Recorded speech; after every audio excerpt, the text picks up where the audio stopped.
Before the empire fractured into fear and ambition, there was a law whispered among wolves and rulers alike. Strength ruled, weakness obeyed, the marked were abandoned. King Kaelor Draven had spent 13 brutal years forging peace from bloodshed, becoming the living storm of the Iron Crown.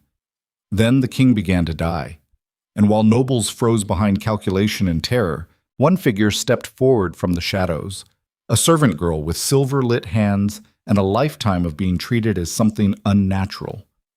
This is the story of how salvation arrived wearing servant linen, and how an empire learned that power without humility becomes blindness. Stay with me until the end of this tale. If this story moves you, hit that like button and drop your city name in the comments. I want to know where my tribe is watching from. The tremors started 3 months before anyone noticed. King Kaelor Draven had become an expert at hiding weakness.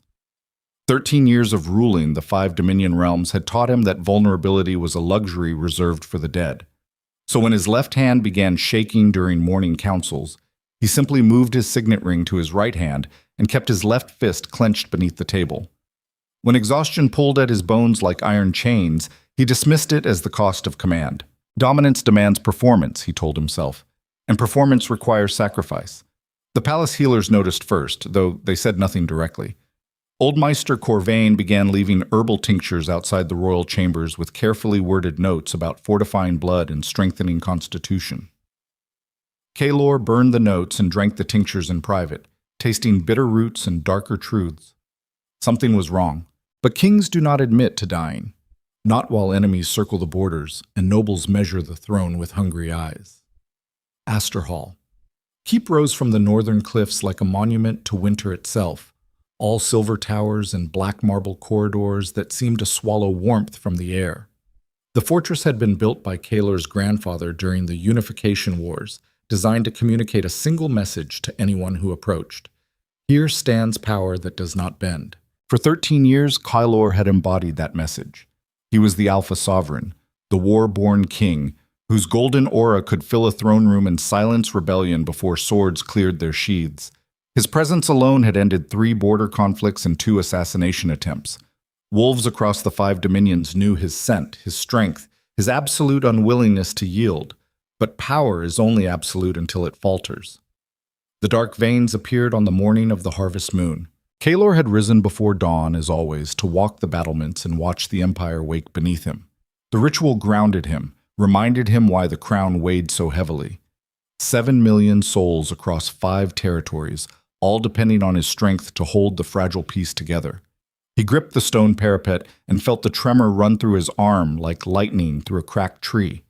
Then he looked down. Black lines crawled beneath the skin of his forearm, branching like frost patterns on winter glass. They pulsed faintly, moving with his heartbeat. Kaelor's breath caught. He had seen corruption like this before, on battlefields, in dying soldiers who had been touched by forbidden magic. The sight of it living beneath his own skin triggered something primal, not fear, but recognition. This was not illness. This was attack. He pulled his sleeve down and returned to his chambers, mind already calculating. Someone inside Aster Hall had done this. Someone close enough to touch his food, his wine, his presence. The realization settled over him like frost. He was being murdered slowly, methodically, by someone he trusted. Trust, Kaelor reflected bitterly, is the weapon used most often against those who rule. The winter moon feast arrived 3 weeks later. Aster Hall's grand hall transformed into a cathedral of blue wolf-fire and silver banners, packed with nobles from every corner of the 5 dominions. Lord Theron Mordain stood at Kaelor's right hand, the old commander's scarred face betraying nothing as he scanned the crowd for threats. Princess Selene sat among the high nobles, her elegant composure masking the sharp political mind Kaelor had come to rely on. Chancellor Vaelor Sorn moved through the gathering like smoke, his silver tongue weaving flattery and influence with practiced ease. The Chancellor had served Kaelor for 15 years, since before the crown had even settled on his head. 15 years of counsel, 15 years of proximity. Kaelor watched Vaelor smile at a visiting duke and felt suspicion coil in his gut like a serpent. The feast began with ritual and pageantry. Kaelor stood before the Iron Throne, raised his ceremonial cup, and spoke the traditional words about unity and strength. His voice carried across the hall with alpha authority, and the court responded with thunderous approval. No one saw the darkness spreading behind his eyes. The collapse happened during the third course. Kaelor felt the room tilt first, then the cold sweat breaking across his forehead. The black veins beneath his skin suddenly burned like acid in his blood. His golden aura, that constant presence of alpha power, flickered like a candle in wind. He reached for the table to steady himself. The world went sideways. Kaelor Draven, sovereign of the 5 dominions, collapsed against the cold marble floor while 300 nobles watched in frozen horror. The silence that followed was absolute. It was the silence of an empire holding its breath, watching its foundation crack. Nobles stood frozen behind their goblets, faces locked between shock and calculation. Some looked horrified. Others looked hungry. All of them looked afraid. Because power attracts loyalty only while it appears invincible. And the king looked very, very mortal. Lord Theron moved first, dropping to one knee beside Kaelor with a warrior's efficiency. His weathered hands checked for breathing, for consciousness, while his eyes swept the hall for immediate threats. "Found," he growled. The word triggered chaos. Palace guards flooded forward. Healers scrambled from their positions. Nobles pressed backward, creating distance between themselves and the fallen king, as if mortality itself might be contagious. Chancellor Kaelor appeared at the edge of the circle, his face arranged in perfect concern. "Clear the hall," he commanded. "The king requires—" A figure stepped through the crowd. Small, silent, unnoticed until that moment. She wore the gray linen of ash workers, the servants who cleaned fireplaces and remained invisible to nobility. Her hair was dark, pulled back in a simple braid. Her face was unremarkable except for her eyes, silver gray and unnaturally bright in the wolf-fire light. She moved toward the king. Guards raised their spears instantly. "Stop," one barked. "No one approaches." The girl knelt beside Kaelor anyway, ignoring the weapons pointed at her throat. Lord Theron grabbed her shoulder. "What in the frozen hell do you think you're—" She looked up at him. Her eyes glowed faintly, that unnatural silver light intensifying. "He's dying," she said quietly. "The corruption is reaching his core. If I don't stop it now, he'll be gone before your healers finish arguing." Theron hesitated. Something in her voice carried absolute certainty. "Who are you?" "My name is Elira Vale, and I can help him." She placed her hands against Kaelor's chest. Silver light erupted from her palms. The hall gasped collectively. Several nobles made protective gestures. Someone whispered the old curse word, "marked." But Elira ignored them all. Her gift was simple and devastating. She could feel the living current flowing through blood, stone, forests, and souls. She sensed corruption the way wolves sensed thunder. And touching Kaelor's chest, she felt the intricate web of dark magic wrapped around his alpha core like strangling vines. This was no natural illness. This was the hollow vein, a forbidden craft that required proximity, patience, and betrayal. Someone had been poisoning the king for months. The silver light pulsed once, twice, 3 times. The black veins beneath Kaelor's skin stopped spreading. His breathing steadied. Color returned to his face. Elira pulled her hands back, trembling with exhaustion. Kaelor's eyes opened. He stared up at the vaulted ceiling of Astor Hall, at the blue wolf fire burning in crystal chandeliers, at the circle of shocked faces surrounding him. Then he looked at the girl kneeling beside him with silver light fading from her palms. "What did you do?" he whispered. "I stopped you from dying," she said. "For now." The hall remained frozen in that strange tableau. The fallen king, the glowing servant, and 300 nobles trying to comprehend what they'd just witnessed. Chancellor Kaelor stepped forward smoothly. "Seize her," he commanded the guards. "She used forbidden magic on the king's person. This is an act of—" "No!" Kaelor's voice cut through the hall like a blade. He pushed himself upright, one hand on Lord Theron's shoulder for support. His golden aura flickered weakly but present. "Stand down," Kaelor ordered. "All of you." He looked at Elira directly. "You saved my life." "Temporarily," she corrected. "The corruption is still inside you. I only stopped it from spreading. Removing it completely will take time." "Then you'll have time," Kaelor said. He turned to Theron. "Take her to the guest chambers. Post your best guards. No one enters without my direct command." Your Majesty, Vaelor protested, we don't know what she is. The marked have always been— The marked, Kaelor interrupted coldly, just saved your king's life while you stood there calculating. I suggest you remember that. He swept the hall with his gaze, letting alpha authority roll across them like a wave. This feast is over. Return to your chambers. We will speak more of this tomorrow. The nobles dispersed quickly, whispering frantically among themselves. Vaelor lingered for a moment, his expression unreadable. As you command, Your Majesty. But perhaps we should discuss the security implications of— Tomorrow, Kaelor repeated. The Chancellor bowed and withdrew. Lord Theron helped Kaelor to his feet. You sure about this? Kaelor watched Elira being escorted away by guards, her small frame disappearing into the palace depths. No, he admitted, but she's the only one who stepped forward. That has to mean something. Or, Theron said quietly, it means she's connected to whoever did this to you. Kaelor felt the dark veins pulse beneath his skin, a reminder of his mortality. Then I need to find out which, he said, before it kills me. The recovery chambers became Kaelor's new throne room. He refused to show further weakness by remaining bedridden, so he conducted business from a heavy chair by the fire, surrounded by maps and reports. The tremors had lessened, but not vanished. The black veins remained, branching slowly across his torso like a map of his own death. Elira came twice daily. The first session was tense. She arrived with 4 guards, all of them watching her like she might explode into violence at any moment. Kaelor dismissed 3 of them and kept only Lord Theron, who stood by the door with his hand on his sword. Sit, Kaelor commanded. Elira perched on the edge of a chair, clearly uncomfortable with the informal setting. Tell me what you are, Kaelor said.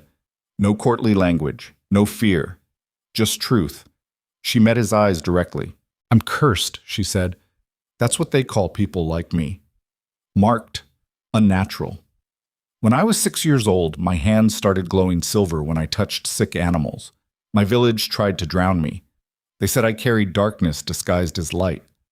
Kaelor listened without interrupting. My mother saved me, Elira continued, took me north, taught me to hide the gift. She died 2 years later.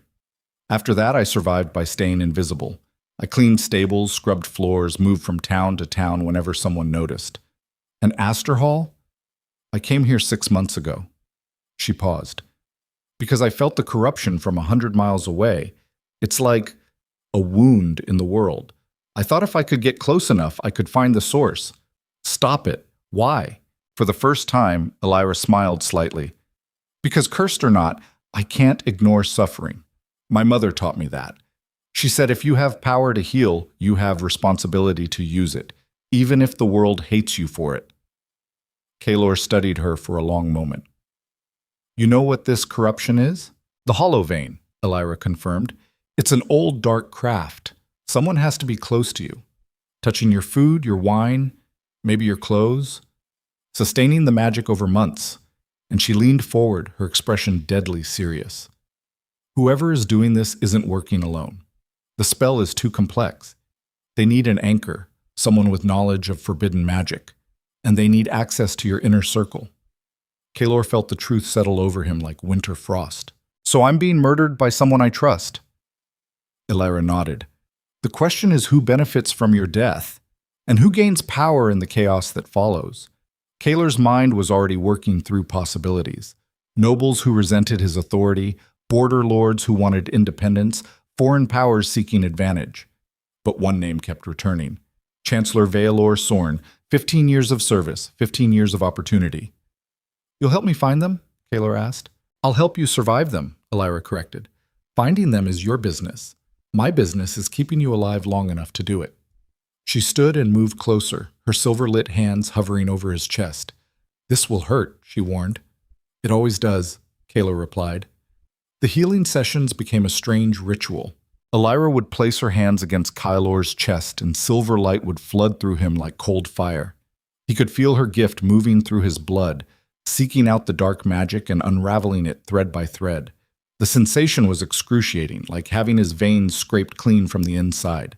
He never made a sound. Kings do not scream, even when dying. But Elira noticed everything. You don't have to be silent, she said during the 4th session. pain doesn't make you weak. It does if someone hears it, Kaelor replied through gritted teeth. She worked in silence for another minute, then spoke quietly. My mother used to say that strength isn't about never breaking. It's about what you do after you break, how you rebuild. Kaelor opened his eyes. Your mother sounds wise. She was, Elira said, until they killed her for being different. The words hung in the air between them. I'm sorry, Kaelor said. Elira's hand stilled. She looked at him with surprise. Kings don't apologize, she said. This one does, Kaelor replied. When he meets someone who saved his life and lost everything for being what she is. For the first time, something shifted between them. Not gratitude, not obligation, recognition. Two people shaped by survival, sitting across from each other in firelight, acknowledging wounds that ran deeper than flesh. The investigation began in shadows. Kaelor couldn't afford public accusations. Not yet. Not while he was still visibly weakened. So he worked quietly with Lord Theron, reviewing records and watching patterns. They started with the palace physician, Sarek.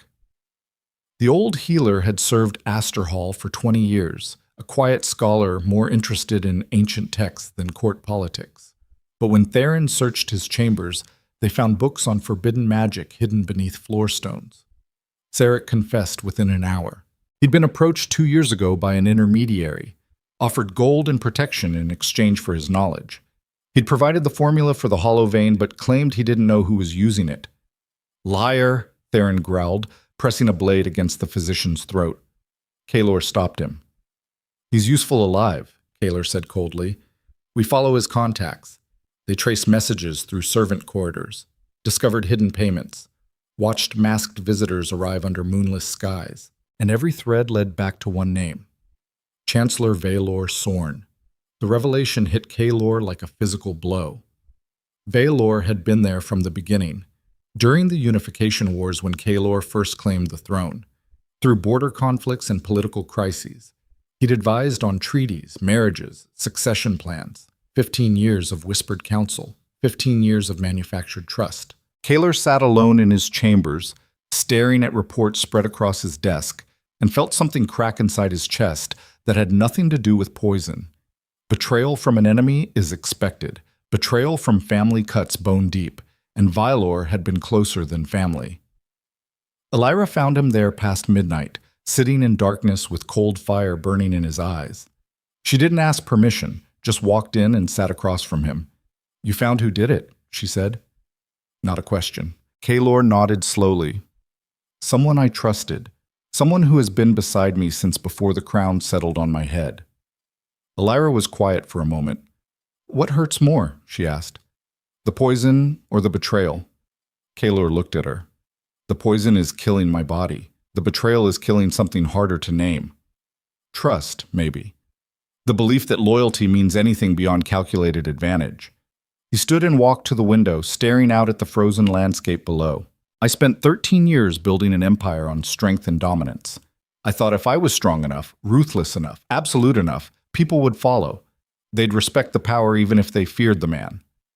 And I created an empire where betrayal makes perfect sense, because I taught everyone that power is the only thing that matters. So why wouldn't they try to take it? Elira stood and moved beside him. Power isn't the problem, she said quietly. It's what you do with it. You can use it to crush or to protect, to build walls or bridges. My mother used to say that strength without wisdom becomes brutality, and brutality always devours itself. Kaelor turned to look at her. You speak like someone who has survived things I can't imagine. I speak like someone who spent 17 years being hunted for being different, Elira corrected. I learned early that the world divides people into useful and disposable. The marked are always disposable, until someone needs us. Then suddenly we're valuable, until the crisis passes. Then we're disposable again. She met his eyes directly. So yes, I understand betrayal.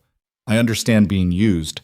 And I understand that real strength isn't about dominating others. It's about choosing not to, even when you could. The words settled over Kaelor like snow. Why did you save me? He asked. You could have let me die. Disappeared back into the servant corridors. No one would have blamed you.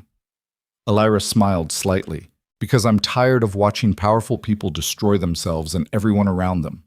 Because maybe if one king learns that strength and compassion aren't enemies, the world changes a little. Because, she hesitated, because you looked at me like I was human. Not cursed, not marked, just human, and that's rare enough to be worth saving. Something shifted in that moment. Not attraction, not romance. Something deeper. Two people recognizing in each other the same bone-deep exhaustion of survival. The same weight of being judged for things beyond their control. The same desperate hope that maybe, possibly, things could be different. Kaelor reached out slowly and took her hand. Her skin was warm despite the silver light that sometimes glowed beneath it. "Thank you," he said, "for saving my life. For speaking truth. For not running when you could have." Elira's fingers tightened around his. "Don't thank me yet," she replied. "We still have to survive what comes next." "And what comes next?" Her expression turned grim. "I need to tell you something. When I touched the deepest root of corruption around your Alpha Core, I felt the hand sustaining it, and I felt something else." "What?" "There's a second hollow vein." Kaelor went very still. "Where?" Elira's eyes were dark with understanding. "Princess Selene." The revelation detonated like lightning through winter sky. This wasn't just an assassination. This was a coup. Kill the king, kill the heir, seize power in the chaos that follows. Kaelor's mind raced through implications. Selene was his cousin, his closest dynastic relative. If they both died, succession would fracture into civil war. The five dominions would tear themselves apart fighting over the throne. Unless someone already had a plan in place. Unless someone had positioned themselves to inherit through marriage or political maneuvering. "Kaelor has a son," Kaelor said slowly. "He's been pushing for months to arrange a marriage between his son and Selene. And if you're both dead," Elira said quietly, "that marriage becomes inheritance." Kaelor felt rage building in his chest like magma. "He's trying to steal my empire." "Not steal," Elira corrected. "Inherit. Legally. Cleanly. So no one can challenge it." Kaelor turned away from the window, his expression hardening into something cold and absolute. "Then we stop him." "How?" "We set a trap. Feed him false information. Make him think I'm dying. Make him think you failed. Then we watch what he does." Elira studied him carefully. "That's dangerous. If he suspects, we're already dead," Kaelor interrupted. "This is our only chance." He gripped her shoulders gently. "Can you remove the corruption from me completely? Restore my full strength?" "Yes," Elira said, "but it will take at least 2 more sessions, and it will be agonizing. Then we start tonight." The healing took 3 days. Elira worked through layers of dark magic that had burrowed into Kaelor's Alpha Core like parasites. Each session left him gasping and sweating, his body fighting against the intrusion and the cure simultaneously. But by the 3rd night, the black veins were gone. His golden aura returned like sunlight breaking through storm clouds. Kaelor stood in his chambers, feeling power flow through him again, and smiled grimly. "Now," he said, "we spring the trap." They spread false information carefully. Whispers reached Sarek that the king was worsening, that Elira's healing had failed, that death was near. Lord Theron positioned loyal soldiers throughout the palace, disguised as regular guards. And they waited. Kaelor's son moved within 48 hours. He arrived at Princess Selene's chamber corridor carrying a small vial, his face arranged in careful concern. He found King Kaelor waiting for him, not dying, not weak, very, very alive. The young man froze, terror flooding his features. "Your Majesty, I was just checking on my cousin," Kaelor interrupted coldly. "With poison designed to accelerate the hollow vein into fatal collapse?" He stepped forward, golden aura blazing. "Where is your father?" Guards flooded the corridor on cue, and the Empire's hidden war finally stepped into daylight. Kaelor was arrested in his chambers surrounded by evidence, correspondence with foreign agents, gold from border lords, detailed plans for seizing power after Kaelor's death. The Chancellor maintained his dignity even in chains.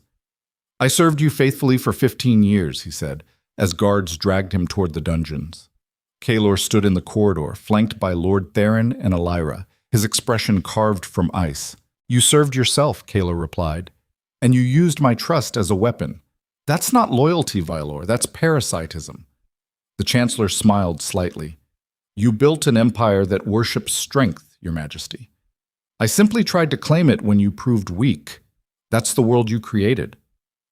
Kaelor stepped closer. No, he said quietly. That's the world I'm going to change. He turned to Theron, convene the Grand Tribunal, assemble every lord and noble in the 5 dominions. And he looked at Elira. Prepare Princess Selene. This ends in daylight. The arrest continued through the night. Sarek, the masked intermediaries, foreign agents embedded in the palace. But the largest shock came at dawn. When guards searched the Chancellor's private study, they found something that changed everything.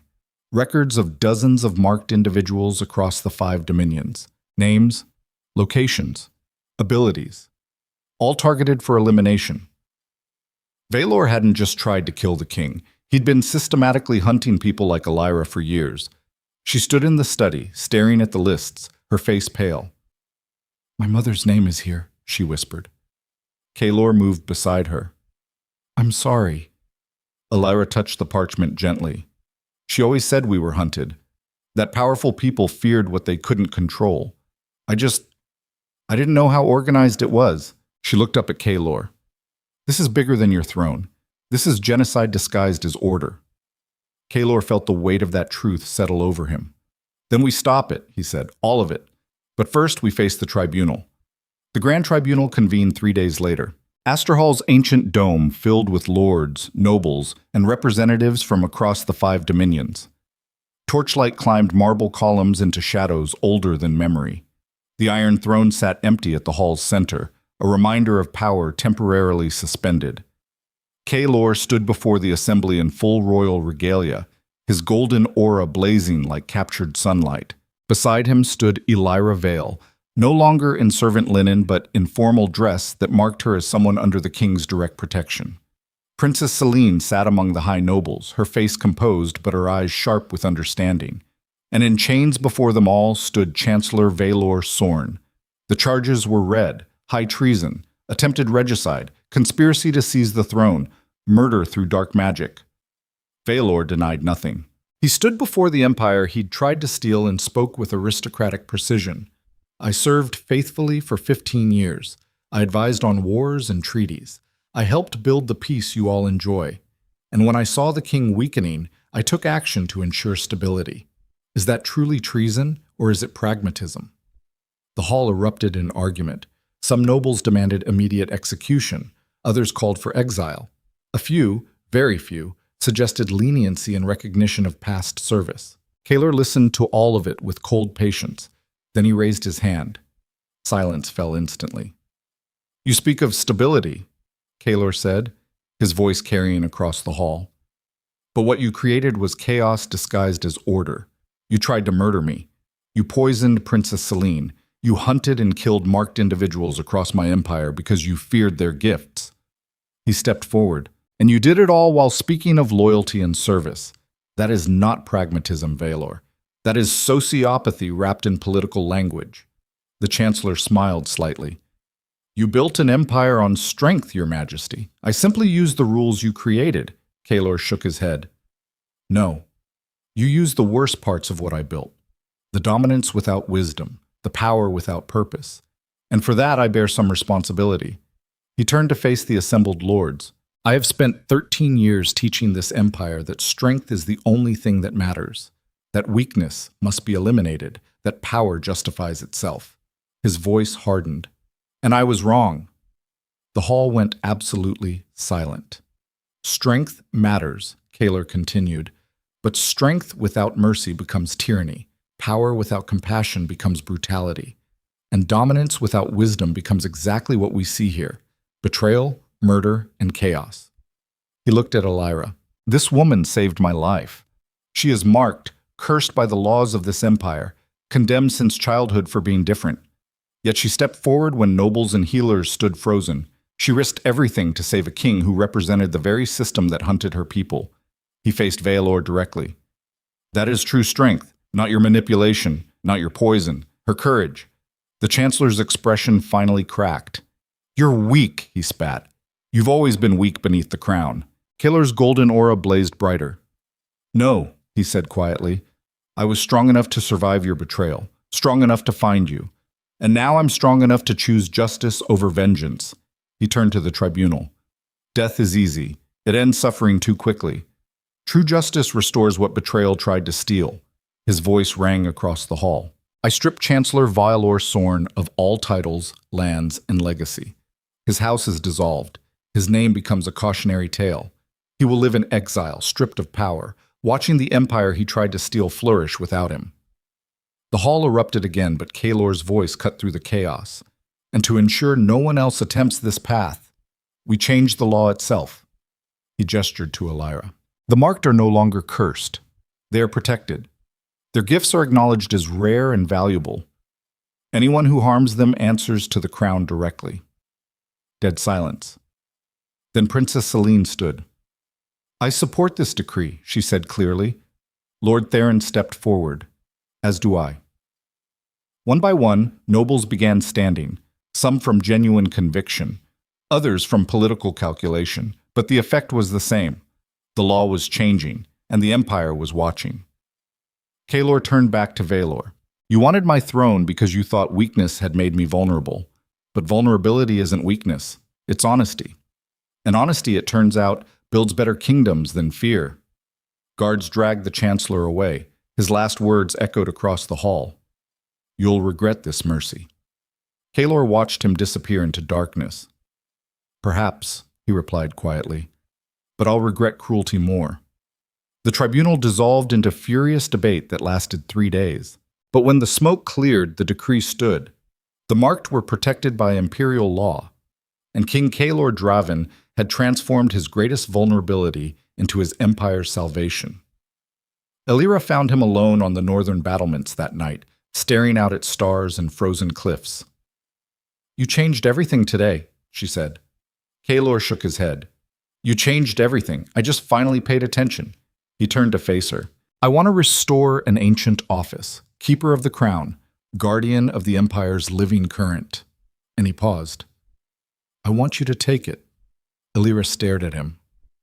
"I'm a servant." "You're the woman who saved my life and taught me what true strength looks like," Kaelor corrected. "You're exactly who should hold this power." She was quiet for a long moment. "The empire won't accept it.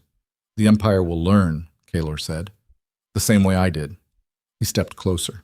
"I also want to tell you something I should have said days ago." Elira's silver eyes reflected starlight. "What?" Kaelor took her hand. "I'm falling in love with you, not because you saved my life, not because you're powerful, but because you remained when remaining carried risk, because you speak truth when everyone else offers flattery, because you see me as human instead of symbol." Elira's breath caught. "I'm marked," she whispered. "Cursed." "You're extraordinary," Kaelor corrected, "and I'm terrified you'll say no." She looked at him for a long moment, this king who had learned to choose wisdom over dominance, mercy over vengeance. Then she smiled. "I've spent 17 years preparing to be abandoned. Maybe it's time I learned to stay." She kissed him beneath winter stars while the empire slept below, unaware that everything was about to change. But someone was watching from the shadows of Asterhall, a figure cloaked in darkness, hidden among the palace towers. They saw the king and the marked woman embracing on the battlements, and they smiled coldly. Because while Kaelor's conspiracy had failed, another plot was already in motion, one that ran deeper, one that threatened not just the throne, but the entire foundation of the 5 dominions. And this conspiracy had no interest in political maneuvering or slow poison. They wanted fire. They wanted blood. They wanted the empire to burn. The figure turned and disappeared into Asterhall's labyrinthine corridors, carrying a message that would soon reach ears far beyond the palace walls. The king has shown weakness. The marked walk freely. The old order is crumbling. And in the chaos that follows, true power will rise. The morning after the decree, Asterhall woke to find itself transformed, not in architecture or ceremony, but in the invisible currents that govern power. The marked were protected by law now. The old order had fractured. And across the 5 dominions, word spread like wildfire through dry grassland. The king had chosen mercy over execution. The king had elevated a servant to royal protection. The king, some whispered, had gone soft. Kaelor felt the shift immediately.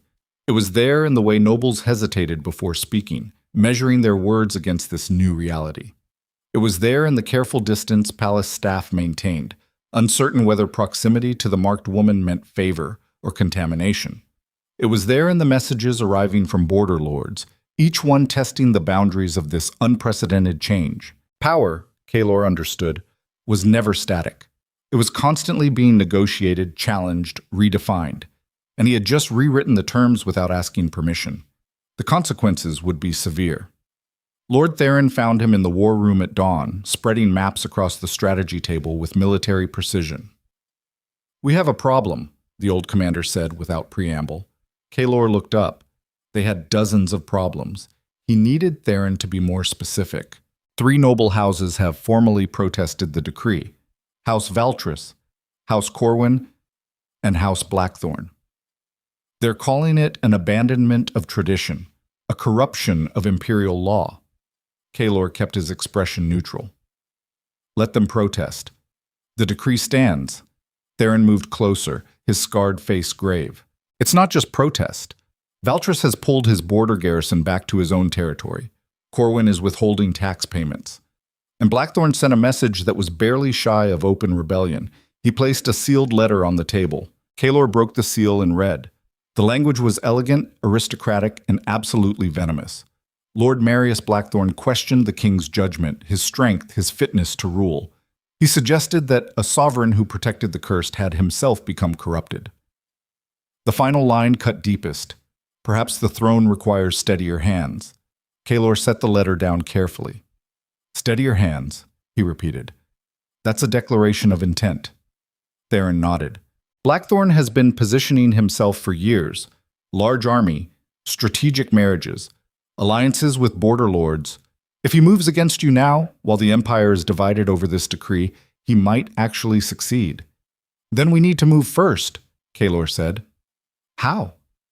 Kaelor studied the maps, his mind already calculating distances and loyalties. "We go to them.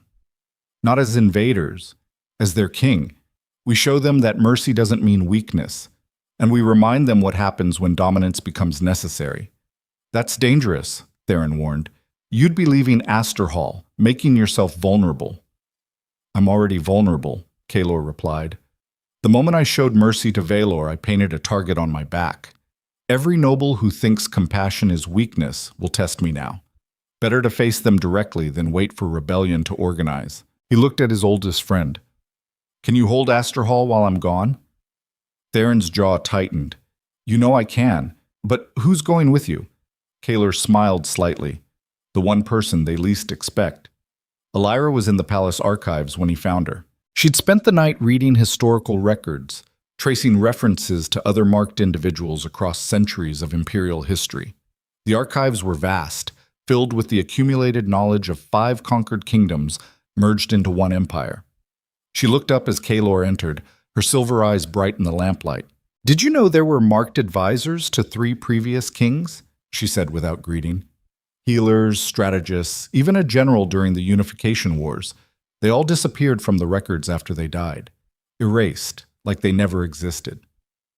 Kaelor moved beside her, looking at the ancient texts. "Valor wasn't the first to fear the marked," he said quietly. "He was just the most systematic." Elira touched a faded illustration of a woman with glowing hands. "They called her the Moon Warden. She could sense corruption in people the way I sense it in blood. She helped King Aldrich root out 3 conspiracies, and when she died, they didn't even record her real name, just Moon Warden, like she was a title instead of a person." She looked at Kaelor. "That's what I am to them, isn't it?" "Not Elira, just the marked woman the king keeps around. A useful tool until I'm not useful anymore." Kaelor took her hand. "You're wrong. You're not a tool. You're the woman I love. The woman I want beside me. The woman I need beside me." He paused. "Which is why I'm about to ask something dangerous." Elira studied his face. "How dangerous?" "We're leaving Asterhall. 3 noble houses are on the edge of rebellion. I need to face them directly, show them that the decree stands, and so do I. And you want me to come." "I need you to come," Kaelor corrected. "Because if they see you only as a threat, they'll unite against us. But if they see what you actually are, what your gift can do, Maybe they'll understand why this change matters. Elira was quiet for a long moment. You're asking me to be a symbol. I'm asking you to be yourself, Kaelor said, openly, without hiding. That could get me killed. It could, Kaelor agreed. It could get us both killed. But staying here while rebellion brews will definitely get us killed. At least this way, we fight on our terms. Elira looked down at the ancient text, at the Moon Warden whose name had been forgotten. Then she closed the book. When do we leave? They departed Asterhall 3 days later with an escort of 50 soldiers, all hand-picked by Lord Theron. Princess Selene remained behind to manage the court, her sharp political instincts essential for maintaining stability. The night before they left, Selene found Kaelor in his chambers. You're gambling everything on this, she said. Kaelor was packing light, preparing for weeks of travel through winter landscapes. I know, and if Blackthorn doesn't bend, if he raises his banners against you, then we'll deal with it, Kaelor replied. But I'm not ruling through fear anymore, Selene. That's what created Valor. That's what almost killed us both. Selene moved closer, her expression serious. Mercy is admirable, but naivety is deadly. You're dealing with men who see compassion as weakness, who will interpret every gesture of peace as an invitation to attack. I know what I'm dealing with, Kaelor said quietly. I spent 13 years being exactly like them, confusing dominance with strength, mistaking cruelty for decisiveness. He looked at his cousin. I won't make that mistake again. Selene studied him for a long moment. You've changed since she arrived. Kaelor didn't deny it. She showed me what I'd become, and what I could be instead. Just don't let love blind you, Selene warned. The Empire needs a king, not a martyr. Maybe, Kaelor replied. It needs both. The journey to House Valtris took 8 days through frozen landscapes and bitter winds. Kaelor rode at the front with Elira beside him, deliberately visible. He wanted the common people to see them together, to understand that the decree wasn't theoretical. The marked woman rode as the king's companion, protected and elevated. The reactions were mixed. Some villages welcomed them with cautious curiosity. Others watched from shuttered windows, fear and suspicion radiating like cold. Elira felt every stare, every whispered curse, every protective gesture made against bad fortune. They hate me, she said on the 4th night, sitting by their campfire. Kaelor looked at her across the flames. They fear you. That's different. Is it? Yes, Kaelor said. Fear can become understanding. Hate is harder to shift. He moved closer. When I was young, before the crown, my father taught me that dominance comes from projecting absolute confidence. Never show doubt. Never show weakness. Make everyone believe you're invincible. And I spent years terrified that someone would see through the performance, that they'd realize I was just as afraid as them, just as uncertain. He took her hand. You don't perform, Elira. You just exist. And that terrifies them because they can't control it, can't predict it. Your power isn't about dominance, it's about truth. Elira looked into the fire. Truth doesn't win wars. No, Kaelor agreed, but it builds better kingdoms after the wars end. They reached House Valtris on the 9th day. The fortress sat on a rocky promontory overlooking the eastern plains, all gray stone and defensive walls designed for siege warfare. Lord Garrett Valtris was a military man, a veteran of the border conflicts who valued strength above all else. He met them in his great hall with calculated discourtesy. Your Majesty, he said, his tone just shy of mockery, we weren't expecting royal visitors, especially not with such unusual company. His eyes swept over Elira with open disdain. Kaelor kept his expression neutral. Lord Valtris, I received your protest regarding the decree. I thought we should discuss it in person. Valtris gestured to chairs arranged before his seat. By all means. Let's discuss how you've decided to protect the cursed and endanger the rest of us. Kaelor sat without being offered, a subtle power move that made Valtris's jaw tighten. The marked aren't cursed, Kaelor said. They're rare, valuable, and they've been systematically hunted because people like you fear what they don't understand. I fear what threatens my people, Valtris shot back. The marked bring corruption, disease, bad fortune. Elira spoke for the first time. I brought none of those things. I saved the king's life. I exposed a conspiracy that would have fractured this empire. What exactly did I corrupt? Valtris looked at her like she was an insect that had learned to speak. You used dark magic on the king's person. That alone should have earned you execution. I used healing, Illyra corrected. There's a difference, though I understand the distinction might be difficult for someone who sees only threats. The hall went quiet. Valtris stood slowly, his face darkening. You dare speak to me that way? Kaelor's voice cut through the tension like a blade. She dares because I allow it. And you will show her respect, Valtris, or you'll answer to me directly. His golden aura flared, filling the hall with pressure. Valtris held his gaze for a long moment. Then slowly, he sat back down. You've changed, he said. The king I knew wouldn't have threatened his own lords over a servant. The king you knew almost died from trusting the wrong people, Kaelor replied. I've learned that loyalty matters more than protocol, and Illyra has proven her loyalty repeatedly. Can you say the same? The question hung in the air like a sword. Valtris's hands tightened on his chair arms. I have served this empire for 30 years. By pulling your garrison back to your own borders, Kaelor said quietly, that's not service. That's preparation for independence. Or worse. He leaned forward. So let me be clear. The decree stands. The marked are protected. And if you or anyone else harms them, you'll face the full weight of imperial justice. Not because I've gone soft, Valtris, but because I've finally learned the difference between strength and brutality. Silence. Then Valtris laughed. It was a harsh, bitter sound. You lecture me about strength while traveling with 50 soldiers and a marked woman? You lecture me about loyalty while your empire fractures around you? He stood again. The nobles are watching, Your Majesty. They're seeing a king who chooses mercy over discipline, compassion over order, and they're wondering if maybe the throne needs someone harder. Someone like you? Kaelor asked. Valtris smiled coldly. Someone willing to do what's necessary. The threat was explicit now.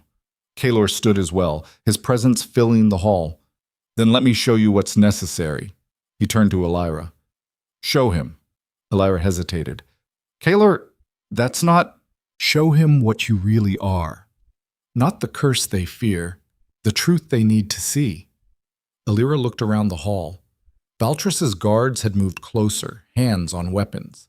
The Lord himself watched with contemptuous curiosity. Then she placed her hands on the stone floor. Silver light exploded from her palms. It spread across the hall like water, seeping into cracks and crevices, illuminating the fortress from within. And where it touched, corruption became visible. Black veins appeared in the walls near the western foundation. Rot spread through support beams that looked solid. Poison traces glowed in a wine cask near the kitchens. The entire fortress was mapped in light, its hidden weaknesses exposed. Illyra pulled her hands back. The light faded. Your fortress is compromised, she said quietly. The western wall will collapse within 6 months unless those beams are replaced.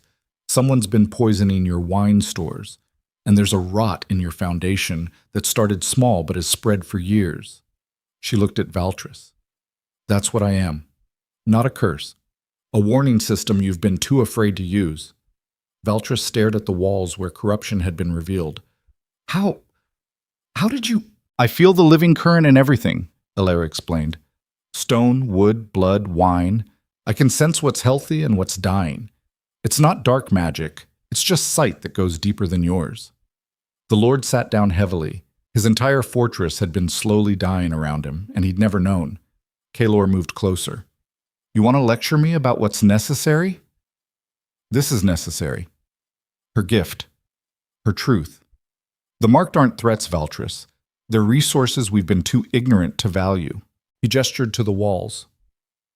Fix your fortress. Accept the decree. And maybe you'll live long enough to see why this change matters. Valtris was quiet for a long time. Finally, he nodded slowly.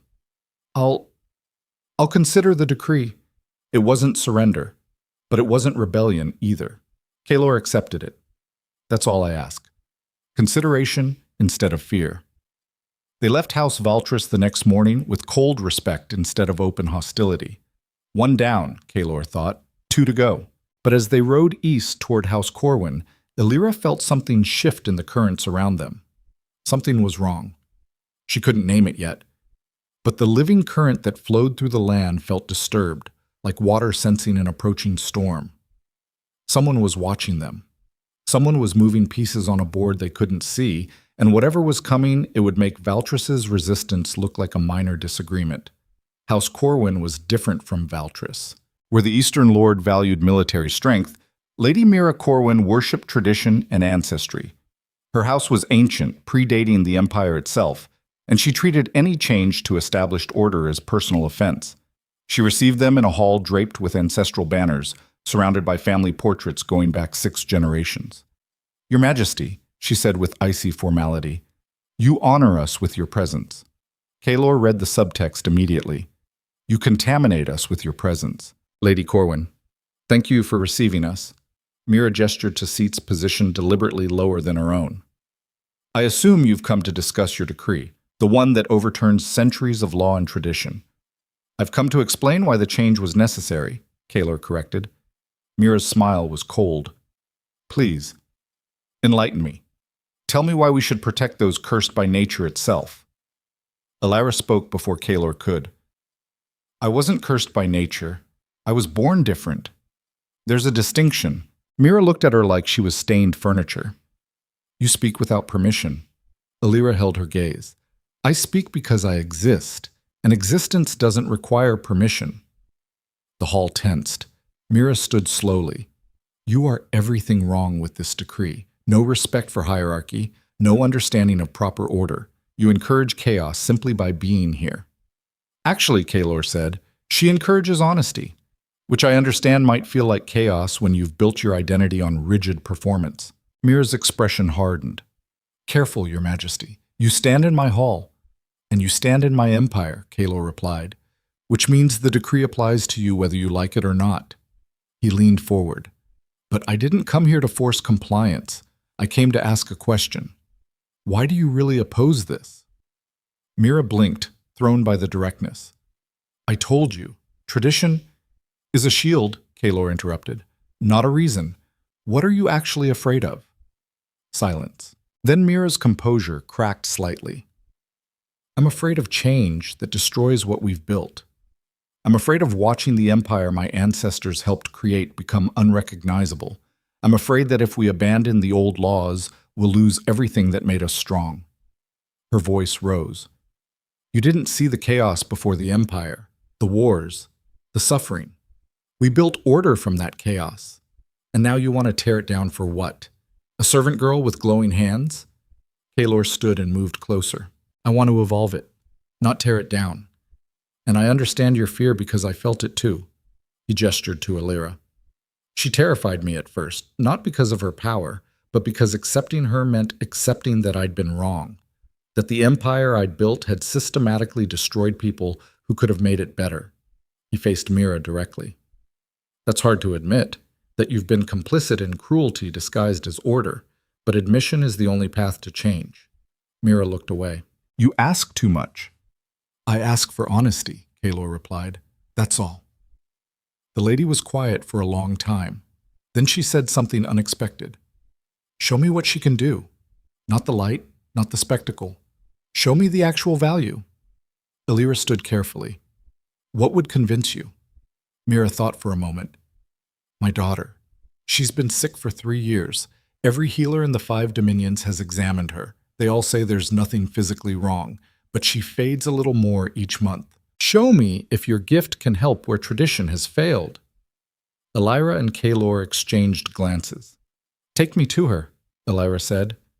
The girl was 12 years old, thin as winter branches, lying in a chamber filled with protective charms and herbal remedies. Elira knelt beside the bed. She placed her silver-lit hands gently on the child's chest and closed her eyes. The room went silent. Kaelor watched Elira's expression shift from concentration to surprise to understanding. She pulled her hands back. "It's not illness," Elira said quietly. "It's poison. Slow-acting. Almost undetectable. Someone's been dosing her food for years." Mira went white. That's impossible. Who would—" "Someone who wants your house weakened," Elira said. "Someone who benefits from your daughter's decline and your distraction." She looked at Kaelor. This is the hollow vein again. Different variant, same source. Kaelor's jaw tightened. Valor's conspiracy went deeper than we knew. Elira placed her hands back on the girl.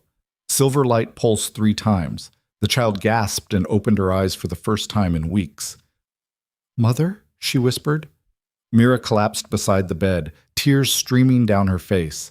She held her daughter while Elira stepped back, exhausted. Kaelor caught her as she swayed. "You saved her," he said quietly. "I just removed what was killing her," Elira replied. "But yes." Mira stood slowly, her face transformed. She looked at Elira with something between awe and terror. "What do you want?" she asked. "What payment for this?" "Nothing," Elira said. "Your daughter deserves to live. That's reason enough." Mira shook her head. "The marked I was taught to fear would have demanded everything. Power, position, leverage. Then you were taught wrong," Elira said simply. The lady looked at Kaelor. "I'll accept the decree. Not because you forced me, but because she just proved everything you said." She paused. "And I'll help you find who poisoned my daughter, because if this conspiracy is still active, we're all in danger." Kaelor felt something shift. This was more than compliance. This was alliance. 2 down, he thought, 1 to go. But House Blackthorn would be different. Lord Marius Blackthorn wasn't afraid of change. He was orchestrating it.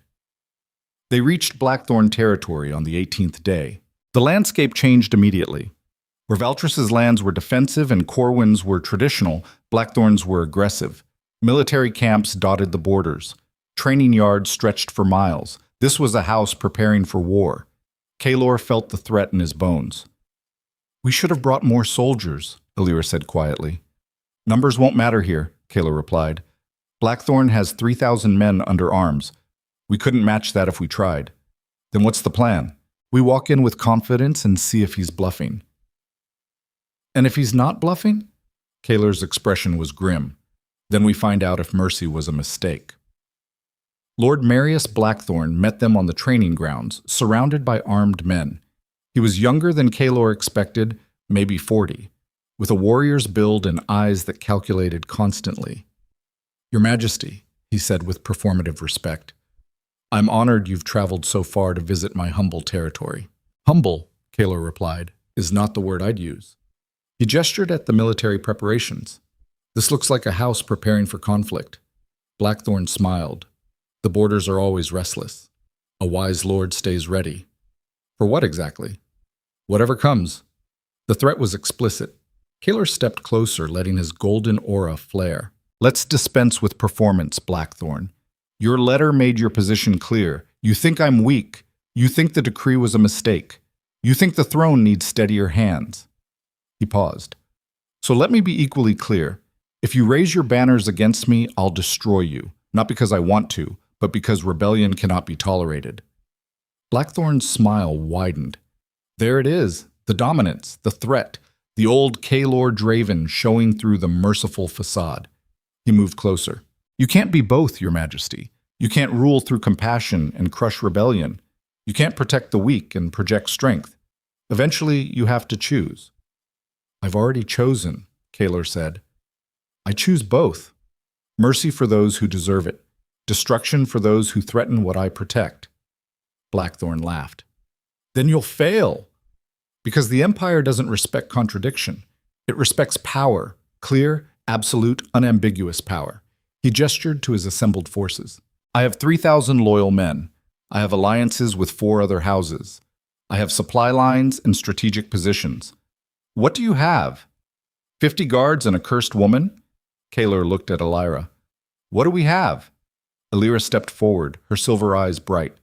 "The truth," she said, "which is more powerful than you realize." She placed her hands on the ground. Silver light erupted across the training yard, spreading through soil and stone, and it revealed something that made Blackthorn's face go white. Hidden weapons caches throughout his territory. Correspondence with foreign agents, plans for coordinated rebellion involving 6 noble houses, not 4, and evidence of the second conspiracy, the one that wanted the Empire to burn. Elira stood, her expression grim. "You're not just rebelling against the decree. You're working with something darker, something that wants total collapse." Blackthorn recovered quickly. Clever trick. But revelation doesn't change military reality. I still have the army. You have traitors, Kaelor corrected, and now everyone knows it. He turned to Blackthorn's assembled officers. Your lord has been corresponding with the Scorched Hand, the cult that tried to burn Asterhall during the Unification Wars. The same fanatics who want to return the 5 dominions to chaos. He let that sink in. So ask yourselves, are you soldiers serving your territory, or pawns in a conspiracy that will destroy everything you've built? Silence spread through the ranks. Officers exchanged glances. Blackthorn saw his support crumbling. Don't listen to him, he shouted. He's desperate, making accusations to save himself. Alira raised her hands. Silver light pulsed again, illuminating a hidden chamber beneath the training ground. Inside were Scorched Hand banners and weapons marked with their symbol. Proof undeniable. Blackthorn's expression twisted. You've ruined everything, he snarled. He drew his sword. If I can't have the Empire, I'll take your head. He lunged at Kaelor, but Alira was faster. Silver light flashed between them, solidifying into a barrier that sent Blackthorn stumbling backward. Kaelor's golden aura exploded outward. Stand down, he commanded with alpha authority that rattled bones. Blackthorn hesitated, his rebellion collapsing around him. His own officers moved forward and disarmed him. One of them, a scarred captain, addressed Kaelor directly. We serve the territory, Your Majesty, not conspiracy, not madness. If our lord has betrayed that service, he answers for it. Kaelor nodded slowly. Arrest Lord Blackthorn. Hold him for tribunal and search every inch of this territory for Scorched Hand infiltration. He looked at the assembled forces. The decree stands. The marked are protected, and anyone working with the Scorched Hand will face imperial justice. He paused. But I'm not here to conquer you. I'm here to remind you that we're stronger together than divided, that the Empire survives through unity, not domination. The captain saluted. Understood, Your Majesty. As guards dragged Blackthorn away, he shouted one final warning. You think you've won? This is bigger than me. Bigger than the Scorched Hand. The Empire is already burning. You just can't see the flames yet. Kaelor watched him disappear. Then he turned to Alira. What did he mean? Alira's expression was troubled. I don't know. But when I touched the corruption in his territory, I felt something else. Something moving beneath the surface of the Empire itself. Like what? Like rot that's been spreading for decades. Hidden, patient, waiting. She looked at Kaelor. Vaelor and Blackthorn were symptoms, not the disease. The realization settled over Kaelor like winter frost. They'd stopped 2 conspiracies, but something larger was still in motion, something that had been planning for years, and they were running out of time to find it. The journey back to Asterhall took 12 days. They traveled faster now, urgency driving them forward. On the 10th night, camped in frozen wilderness, Alira woke from a nightmare screaming. Kaelor held her while she shook. What did you see? Fire, she gasped. Asterhall burning, the Empire fracturing, and something rising from the ashes, something old and hungry. She looked at him with terrified eyes. We're not fighting rebellion. We're fighting entropy itself. The Empire is being consumed from within by something that was there from the beginning. Kaelor's jaw tightened. Then we find it, and we stop it. But how do you stop rot that's been growing for decades? The same way you stopped mine, Kaelor said. One root at a time. They reached Asterhall on the 12th day. Lord Theron met them at the gates, his face grave. We have a problem. Kaelor dismounted. What kind? The kind that changes everything. Theron led them to the palace archives where Princess Selene waited. She held an ancient document, her hands trembling. I found this in the sealed records, the ones dating back to before the Empire, before the Unification Wars. She handed it to Kaelor. He read in growing horror. It was a treaty, signed by the 5 original kingdoms before they became dominions. A treaty binding them not through strength, but through sacrifice. Every generation, one marked individual was to be surrendered to the Scorched Hand. In exchange, the cult would maintain the seals that held back something called the Hollow Throne, a source of power so corruptive it could consume entire kingdoms. The treaty had been maintained for 300 years, until Kaelor's grandfather broke it during the Unification Wars.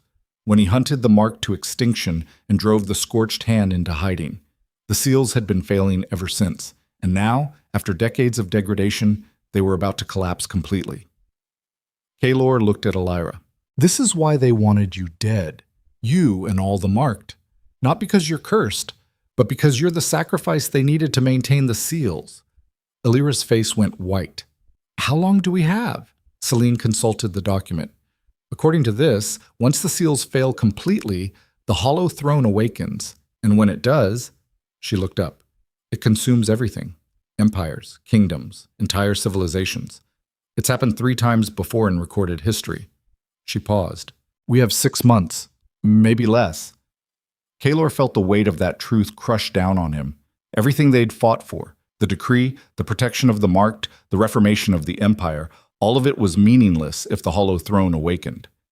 But to stop it, they would have to do the one thing Kaelor had sworn never to do. Sacrifice the innocent to save the empire. He looked at Elira. She looked back. And in that moment, they both understood. They'd reached the point of no return. Either they found another way to seal the Hollow Throne, or they watched everything burn. The choice would define not just their future, but the future of 7 million souls across the 5 dominions. And time was already running out. The revelation hung in the air of the archives like poisoned gas. 6 months until the Hollow Throne awakened and consumed everything they'd built. 6 months to find a solution that didn't require sacrificing the very people Kaelor had sworn to protect. The cruel mathematics of survival had never been clearer. Kaelor stared at the ancient treaty, his mind racing through impossible calculations. 300 years of sacrifices. Generations of marked individuals surrendered to maintain seals his grandfather had broken through ignorance and arrogance. The empire had been built on a foundation of systematic murder disguised as necessity, and now that foundation was crumbling. Lord Theron broke the silence first. We need to convene the War Council, immediately. No, Kaelor said quietly. Not yet. He looked at Princess Selene.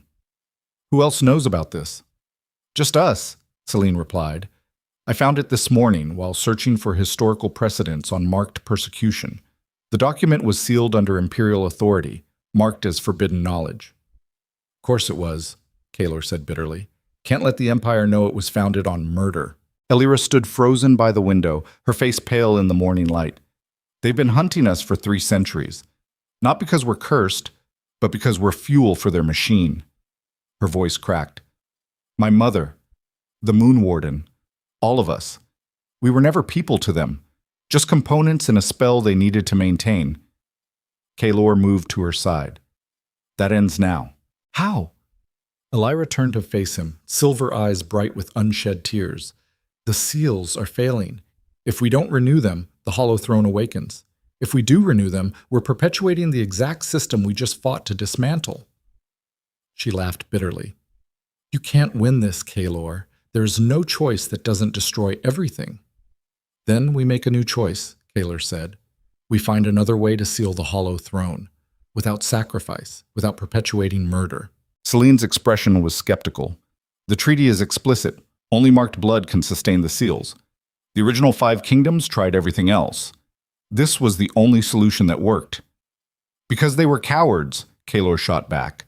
They chose the easy path. Systematic murder, instead of facing the real problem. And what is the real problem? Theron asked. Kaelor studied the treaty again, reading between the archaic language. They're treating the Hollow Throne like a force of nature, something to be contained. But it's not. It's a source of power, which means it can be understood, controlled, maybe even destroyed. You're talking about confronting something that consumed entire civilizations, Selene warned, something your grandfather was too terrified to face directly. My grandfather was an idiot who broke things he didn't understand, Kaelor replied. I won't repeat his mistakes. He looked at each of them. We have 6 months. We use that time to research everything we can find about the Hollow Throne, its origins, its weaknesses, and we find a way to end this permanently. And if we fail, Theron asked quietly, then we fail trying to do the right thing, Kaelor said, instead of succeeding at the wrong one. The War Council convened 3 hours later. Kaelor had assembled his most trusted advisors, Lord Theron, Princess Selene, Commander Vastria, who led the Southern Legions. High Scholar Erevan, who managed the Imperial archives, and Elira, standing beside the king as keeper of the crown. The title had been formalized 2 weeks ago. Now it carried weight none of them had anticipated.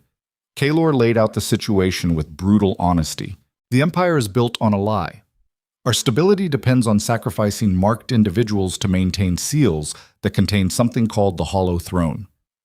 My grandfather broke the treaty. The seals have been degrading for decades, and in 6 months, they'll fail completely. The room erupted. Commander Vastria stood immediately.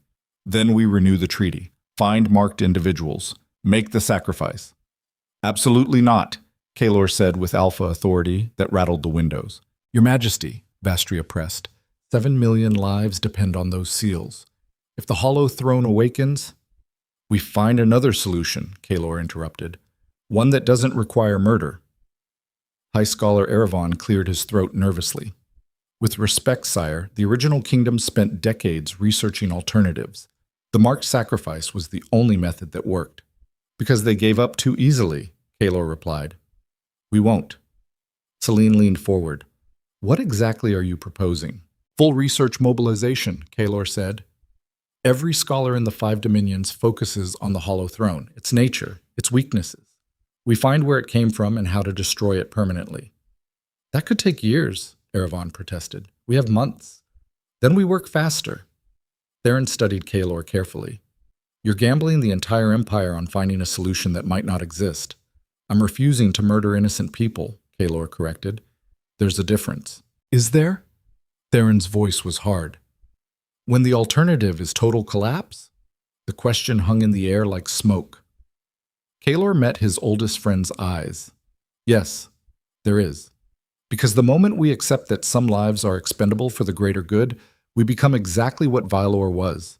We become the system that almost destroyed us. He stood. I won't do it. I won't sacrifice Elira or any marked individual to maintain a spell built on murder. And if that makes me weak in your eyes, so be it. Silence. Then Elira spoke quietly. What if I volunteer? Every head turned toward her. Kaelor's expression went cold. No. Elira stepped forward. If my death saves 7 million people, your death saves nothing, Kaelor interrupted. It just perpetuates the cycle. And I will not allow it. You can't stop me from choosing, Elira said. Their eyes locked. The room felt the weight of that confrontation. King and keeper, love and duty, personal conviction versus imperial necessity. Finally, Kaelor spoke with deadly quiet. If you try to sacrifice yourself, I will stop you, with force if necessary, because you are not a component in someone else's spell. You are a person, and your life has value beyond utility. He turned to the council. We're done discussing sacrifice. From this moment forward, all resources focus on finding an alternative. Anyone who suggests otherwise can leave now. No one moved. Good, Kaelor said. Then get to work. The council dispersed in tense silence. Only Theron remained. The old commander waited until they were alone, then spoke with careful restraint. You're making a mistake. Kaelor poured wine with steady hands. So you've said. I'm serious, Kaelor. Your personal feelings for that woman are clouding your judgment. My judgment, Kaelor replied, is perfectly clear. We're not sacrificing innocent people. End of discussion. Theron stepped closer. I've known you since before the crown. I fought beside you during the Unification Wars. I've seen you make hard choices that saved thousands of lives. His voice hardened. And I'm telling you now, this isn't one of those noble stands that history remembers fondly. This is stubborn pride disguised as morality, and it's going to get everyone killed. Kaelor set down his cup carefully. What would you have me do, Theron? Kill Elira? Hunt down other marked individuals and drag them to slaughter? If it saves the Empire? Yes. The admission hung between them like drawn steel. Kaelor felt something crack inside his chest. Then you don't understand what we're building here. I understand perfectly, Theron said. You're trying to reform an empire through compassion and mercy. It's admirable. It's even necessary. He paused. But it doesn't work when the alternative is extinction. You can't reform what doesn't exist. There has to be another way. And if there isn't, the question landed like a blade. Kaelor had no answer. Theron saw the hesitation and pressed. You changed after she arrived, started questioning things that worked for 13 years, started choosing individual lives over imperial stability. His expression was pained. I respect what you're trying to do, but respect doesn't change reality. And the reality is simple. Either we renew the seals through sacrifice, or we watch everything burn. He moved toward the door. You have 6 months to prove me wrong. But if you can't, he looked back. I won't let you destroy the Empire because you fell in love. Theron left. Kaelor stood alone in the war room, staring at maps of territories that might not exist in 6 months. The weight of command had never felt heavier. Because Theron was right about one thing. Kaelor's feelings for Elira were influencing his decisions. The question was whether that influence was weakness or wisdom. The research began immediately. High Scholar Erevan mobilized every academic resource in the 5 dominions. Ancient texts were pulled from sealed archives. Scholars who specialized in forbidden magic were summoned from remote monasteries. Even foreign experts were contacted, though carefully, to avoid revealing the crisis. Elira worked alongside them, using her gift to sense patterns in the old magic that scholars couldn't detect through normal study. She spent hours in the deepest archives, touching ancient artifacts and reading the currents locked inside them. On the 4th day, she found something. Kaelor was reviewing border reports when she burst into his chambers, eyes bright with discovery. The Hollow Throne isn't a throne, she said breathlessly. It's a prison. Kaelor set down his reports. Explain. Elira spread several ancient texts across his desk. I've been reading accounts from before the treaty, before the 5 kingdoms even existed, and there are references to something called the Devouring Crown, a source of power so corrupting it turned entire populations into monsters. She pointed to an illustration of a circular artifact covered in strange symbols. The original mages didn't create the Hollow Throne to contain power. They created it to contain the Devouring Crown. They built a prison using marked blood as the lock. So the sacrifices aren't feeding something, Kaelor said slowly. They're maintaining a seal. Exactly. And if the seal breaks, the Devouring Crown is released, which means we don't need to contain the Hollow Throne, Kaelor finished. We need to destroy what's inside it. Elira nodded. The question is how. The original mages tried everything. Fire, force, even other sources of power. Nothing worked. The crown absorbed everything and grew stronger. What finally contained it? She hesitated. Willing sacrifice. Someone had to choose to become part of the seal, to merge their essence with the prison itself. Kaelor's expression darkened. So we're back to sacrifice. Not necessarily, Elira said. The original seal used one willing volunteer who became the anchor, but the maintenance sacrifices came later, added by fearful rulers who didn't understand what they were doing. She leaned forward. If we could strengthen the original anchor instead of adding new sacrifices, we might be able to seal the crown permanently, without ongoing murder. How do we strengthen something that's been dead for 300 years? Elira's silver eyes glowed faintly. We don't. We find a new anchor. Someone willing to merge with the seal, become part of the prison. Understanding crashed over Kaelor like cold water. You, he said. You're talking about yourself. I'm the only marked individual with enough power, Elira replied. And I'm willing. No. Kaelor, listen. I said no. He stood and gripped her shoulders. I will not let you sacrifice yourself. We'll find another way. There is no other way, Elira said quietly. I've read everything. Talked to every scholar. This is the only solution that works without ongoing murder. Her voice was steady.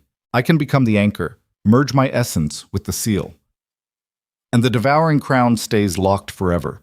No more sacrifices. No more hunting the marked. Just me, choosing to protect everyone else. Kaelor felt rage and grief warring in his chest. You're asking me to kill you. I'm asking you to let me save the Empire. By destroying yourself? That's not salvation, Elira. That's martyrdom. What's the difference when 7 million lives are at stake? The question hung between them. Kaelor had no answer that didn't sound like selfishness. Because he knew the truth. He was willing to risk the Empire to save her, and that terrified him more than any external threat. The weeks passed like sand through broken glass. Scholars confirmed Elira's research. The Hollow Throne was indeed a prison. The devouring crown inside it was growing stronger as the seals degraded, and the only permanent solution required a new anchor, someone willing to sacrifice their individual existence to become part of the seal. Support within the council began shifting. Commander Vastria openly advocated for Elira's sacrifice. Princess Selene tried to remain neutral, but her pragmatism showed through. Even High Scholar Erevan, who had grown fond of Elira during their research, admitted there seemed to be no alternative. Only Kaelor refused to accept it. He spent every waking hour searching for another solution, different magical approaches, alternative power sources, anything that didn't require losing the woman he loved. But as the deadline approached, options narrowed to a single terrible choice. 3 months before the seals failed completely, the War Council met again. The atmosphere was funereal. Kaelor stood before them, exhaustion written in every line of his face.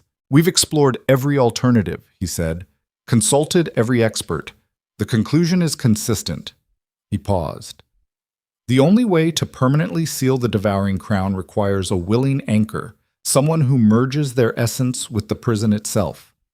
Commander Vastria leaned forward. "Then we have our solution."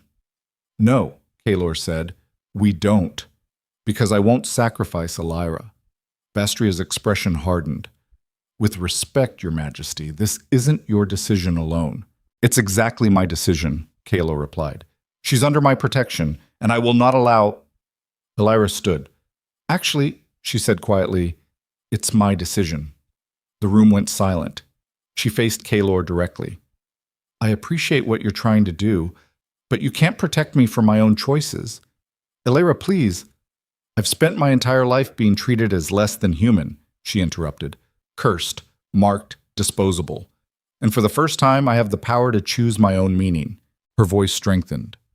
"I choose to save the Empire, not because anyone forced me, but because it's the right thing to do.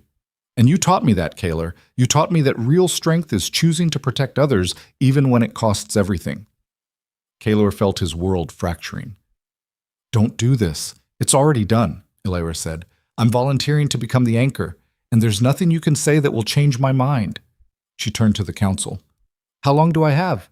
3 weeks to prepare the ritual," High Scholar Erevan said quietly. "Then the merging process takes approximately 6 hours. After that," he trailed off. "After that, I'm not Elira anymore," she finished.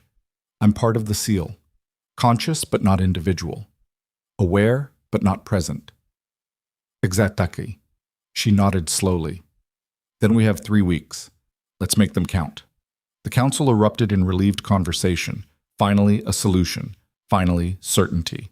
Kaelor stood frozen, watching the woman he loved accept her own annihilation with calm resignation. And he realized he had lost, not to external enemies, not to conspiracy or rebellion, but to the simple mathematics of survival. Individual love versus collective need. Personal desire versus imperial duty. And duty, as always, demanded everything. That night, Kaelor found Elira on the northern battlements, where they'd first confessed their feelings. She stood against the stone parapet, staring at stars and frozen landscape. He approached slowly. "You don't have to do this." Elira didn't turn. "Yes, I do. There has to be another way." "There isn't. We both know it." She finally looked at him. "I need you to understand something. This isn't sacrifice, it's choice. For the first time in my life, I get to choose what my existence means." Her voice was steady. "I choose to protect. I choose to matter. I choose to be remembered as something other than cursed." "You already matter," Kaelor said. "To me." "I know," Elira replied, "and that's why this is so hard." She moved closer. "But you're the king, Kaelor. You can't choose one person over 7 million. That's not who you are. And it's not who I need you to be. So I'm just supposed to let you die?" "I'm not dying," Elira corrected. "I'm transforming, becoming something else, something that protects forever." She took his hand. "And part of me will always know you, always feel you, because love doesn't end when individual existence does. It just changes form." Kaelor pulled her close, feeling the warmth of her body against his. "I can't do this," he whispered. I can't watch you disappear. You can, Illyra said, because you're strong enough to choose duty over desire. That's what makes you a good king. She pulled back to look at him. Promise me something. Anything. Don't let this break you. Don't let my choice become your destruction. The Empire needs you whole, not shattered by grief. I don't know if I can promise that. Try, Illyra said. For me. They stood together in the frozen night, holding each other as if proximity could stop time itself. But time, indifferent to love or loss, continued its relentless march. 3 weeks, then 6 hours, then forever. The preparation period moved with dreamlike horror. Scholars prepared the ritual chamber deep beneath Aster Hall, in caverns that predated the Empire itself. Ancient symbols were carved into stone. Power conduits were established. The mechanics of merging human essence with a magical seal were tested and refined. Illyra spent her days working with the scholars, ensuring the process would succeed. She spent her nights with Kaelor, stealing moments of normalcy in the face of approaching transformation. They didn't speak about the ritual. They spoke about small things, memories, dreams that would never manifest, the life they might have had in a different world. Kaelor gave her gifts. Books, jewelry, things that would remain after she was gone. Illyra gave him something harder, permission to move forward. 2 days before the ritual, she found him alone in the archives, surrounded by texts he'd already read a dozen times, still searching for alternatives that didn't exist. She sat beside him quietly. You have to let me go, she said. Kaelor didn't look up. I can't. You can. You just don't want to. She took the book from his hands. I need you to do something for me after I'm gone. Illyra, don't... Listen, she interrupted. After the ritual, the marked will still exist. They'll still need protection, still need someone to speak for them. Her silver eyes were intense. I need you to continue what we started. Keep the decree. Expand it. Make sure no one ever treats them as disposable again. That's a long list of demands from someone who's abandoning me. The bitterness in his voice surprised them both. Illyra flinched. I'm not abandoning you. I'm saving you. Saving everyone. By destroying yourself. Yes. She stood. And I need you to stop fighting this, Kaelor. Because every moment you spend searching for alternatives is a moment we could spend together. And we don't have many left. The truth of that landed like a physical blow. Kaelor looked at her, really looked at her, and saw the fear beneath her calm exterior. She was terrified. But she was doing it anyway. That, he realized, was true courage. Not the absence of fear, but choosing to act despite it. He stood and pulled her into his arms. I'm sorry, he whispered. I'm so sorry. For what? For failing you. For building an empire where your sacrifice became necessary. You didn't fail me, Illyra said. You saw me, valued me, loved me. That's more than I ever expected. She pulled back. Now stop torturing yourself and spend the time we have left being present, not searching for miracles that don't exist. Kaelor nodded slowly. How do you want to spend it? Illyra smiled. Tell me about the empire you're going to build. The one where marked individuals are valued instead of hunted, where difference is celebrated instead of feared. So Kaelor did. He told her about schools for marked children, research institutions studying their gifts, integration into imperial service based on ability instead of fear. He told her about the world he would create in her honor, and she listened, imagining a future she would never see. The day of the ritual arrived with cruel brightness. Winter had softened into early spring. The sun rose clear and cold over Aster Hall's silver towers. Kaelor woke to find Illyra already awake, watching him with silver eyes that held eternity. Ready? She asked. No. Good, she said. Neither am I. They dressed in ceremonial clothing prepared by the scholars. White for Illyra, black for Kaelor, life and death, beginning and ending. The descent into the ritual chamber took an hour. The entire war council attended. Lord Theron, Princess Selene, Commander Vastria, High Scholar Erevan, representatives from every major house. They gathered in a cavern so ancient it seemed carved by time itself. At the center sat the hollow throne. It wasn't actually a throne. It was a circular platform covered in symbols that hurt to look at directly, and suspended above it, contained in layers of degrading seals, was the devouring crown. Even imprisoned, it radiated hunger. Kaelor felt it pulling at his alpha core, promising power beyond imagination in exchange for submission. He tore his eyes away. Alira stood at the edge of the platform, flanked by scholars who would guide the ritual. High Scholar Erevan approached Kaelor. "The process will take 6 hours," he said quietly. "During that time, her essence will gradually merge with the seal. She'll remain conscious throughout, but her individual identity will fragment and dissolve." He paused. "You should say your goodbyes now, while she's still wholly herself." Kaelor approached Alira. The gathered witnesses gave them space. She smiled at him. "This is it." "This is it," he confirmed. He took her hands. "I love you," he said. "I will always love you, and I will build the empire you deserve. I promise." "I know," Alira replied. "That's why I can do this." She kissed him. It tasted like goodbye and new beginnings, and all the futures they would never share. When they separated, she whispered one final truth. "Don't let grief destroy what we built. Use it, transform it, make something beautiful from this pain." Then she stepped onto the platform. The ritual began. Scholars activated the ancient symbols. Power flowed through channels carved 300 years ago, and Alira's silver light began to pulse in rhythm with the seal. Kaelor watched as the woman he loved slowly dissolved into pure essence. Her body remained, but the presence behind her eyes began fragmenting. Individual thought giving way to collective awareness. Personal identity merging with eternal duty. After 3 hours, she stopped recognizing him. After 5 hours, she stopped speaking. After 6 hours, the transformation completed. Alira Vale, marked healer and keeper of the crown, ceased to exist as an individual. What remained was the anchor, conscious but not separate, aware but not present. Part of the seal protecting the empire from the devouring crown for all eternity. The cavern fell silent. Kaelor stood frozen, staring at the woman who was no longer a woman. She looked the same, still beautiful, still radiant with silver light. But the eyes that had seen him, loved him, challenged him, were gone, replaced by something vast and unknowable. High Scholar Erevan approached carefully. "The seal is complete," he said. "The devouring crown is contained permanently. The empire is safe." Kaelor didn't respond.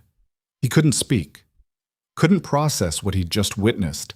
The love of his life had sacrificed herself to save everyone else, and he had stood there and let it happen, because duty demanded it, because 7 million lives outweighed one, because he was the king. And kings choose empire over heart.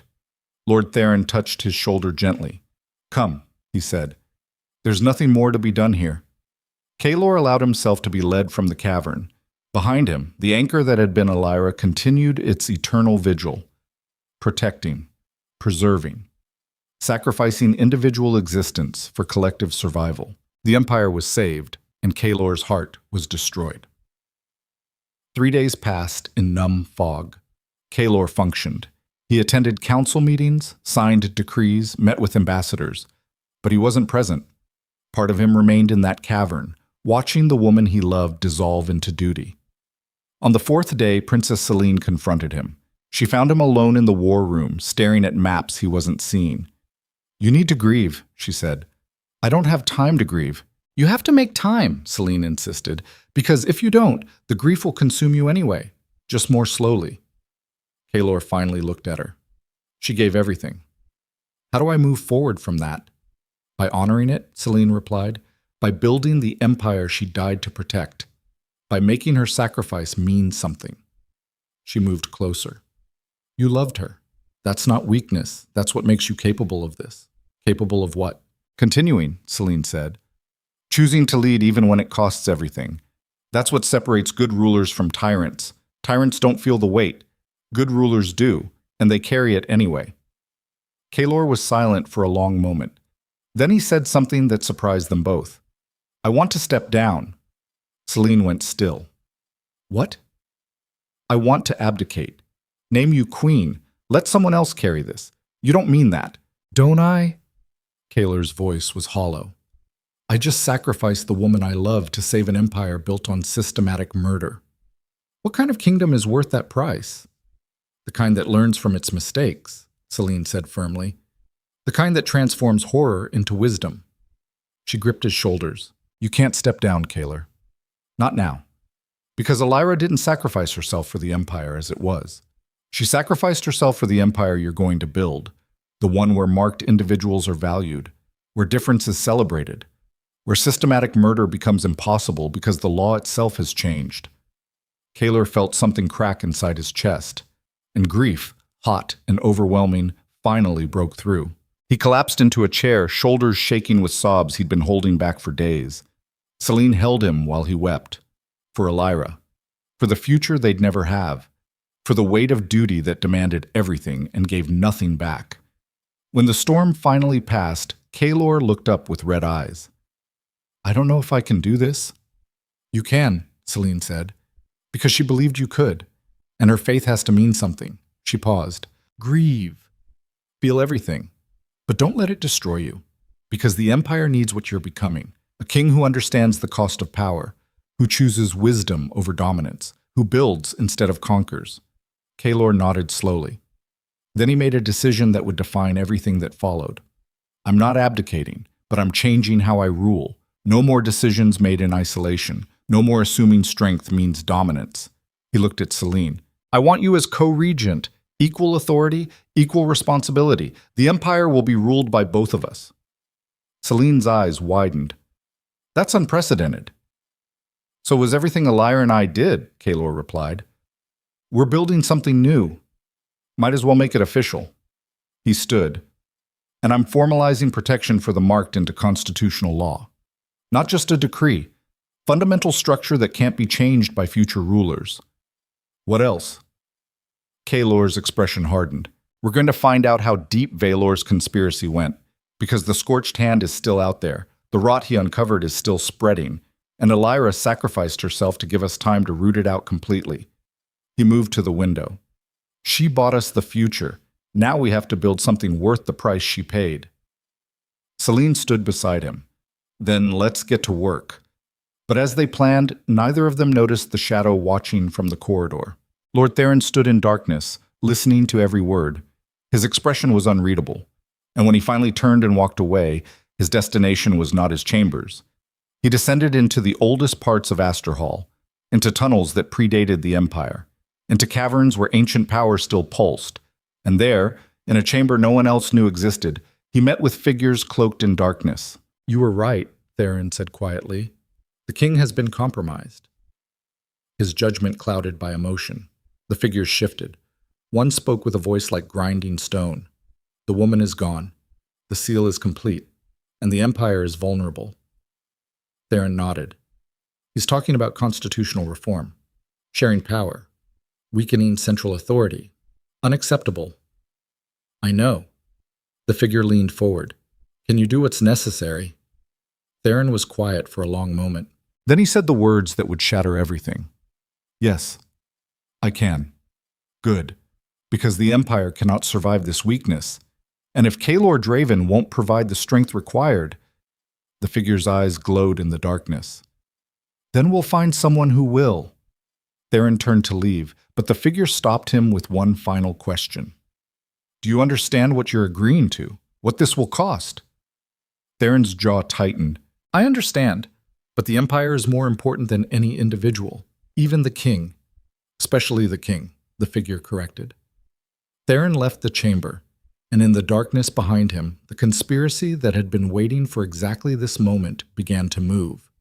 Not the scorched hand, not Valor's remnants. Something older, something that had been positioned within Asterhall since before Kaelor took the throne.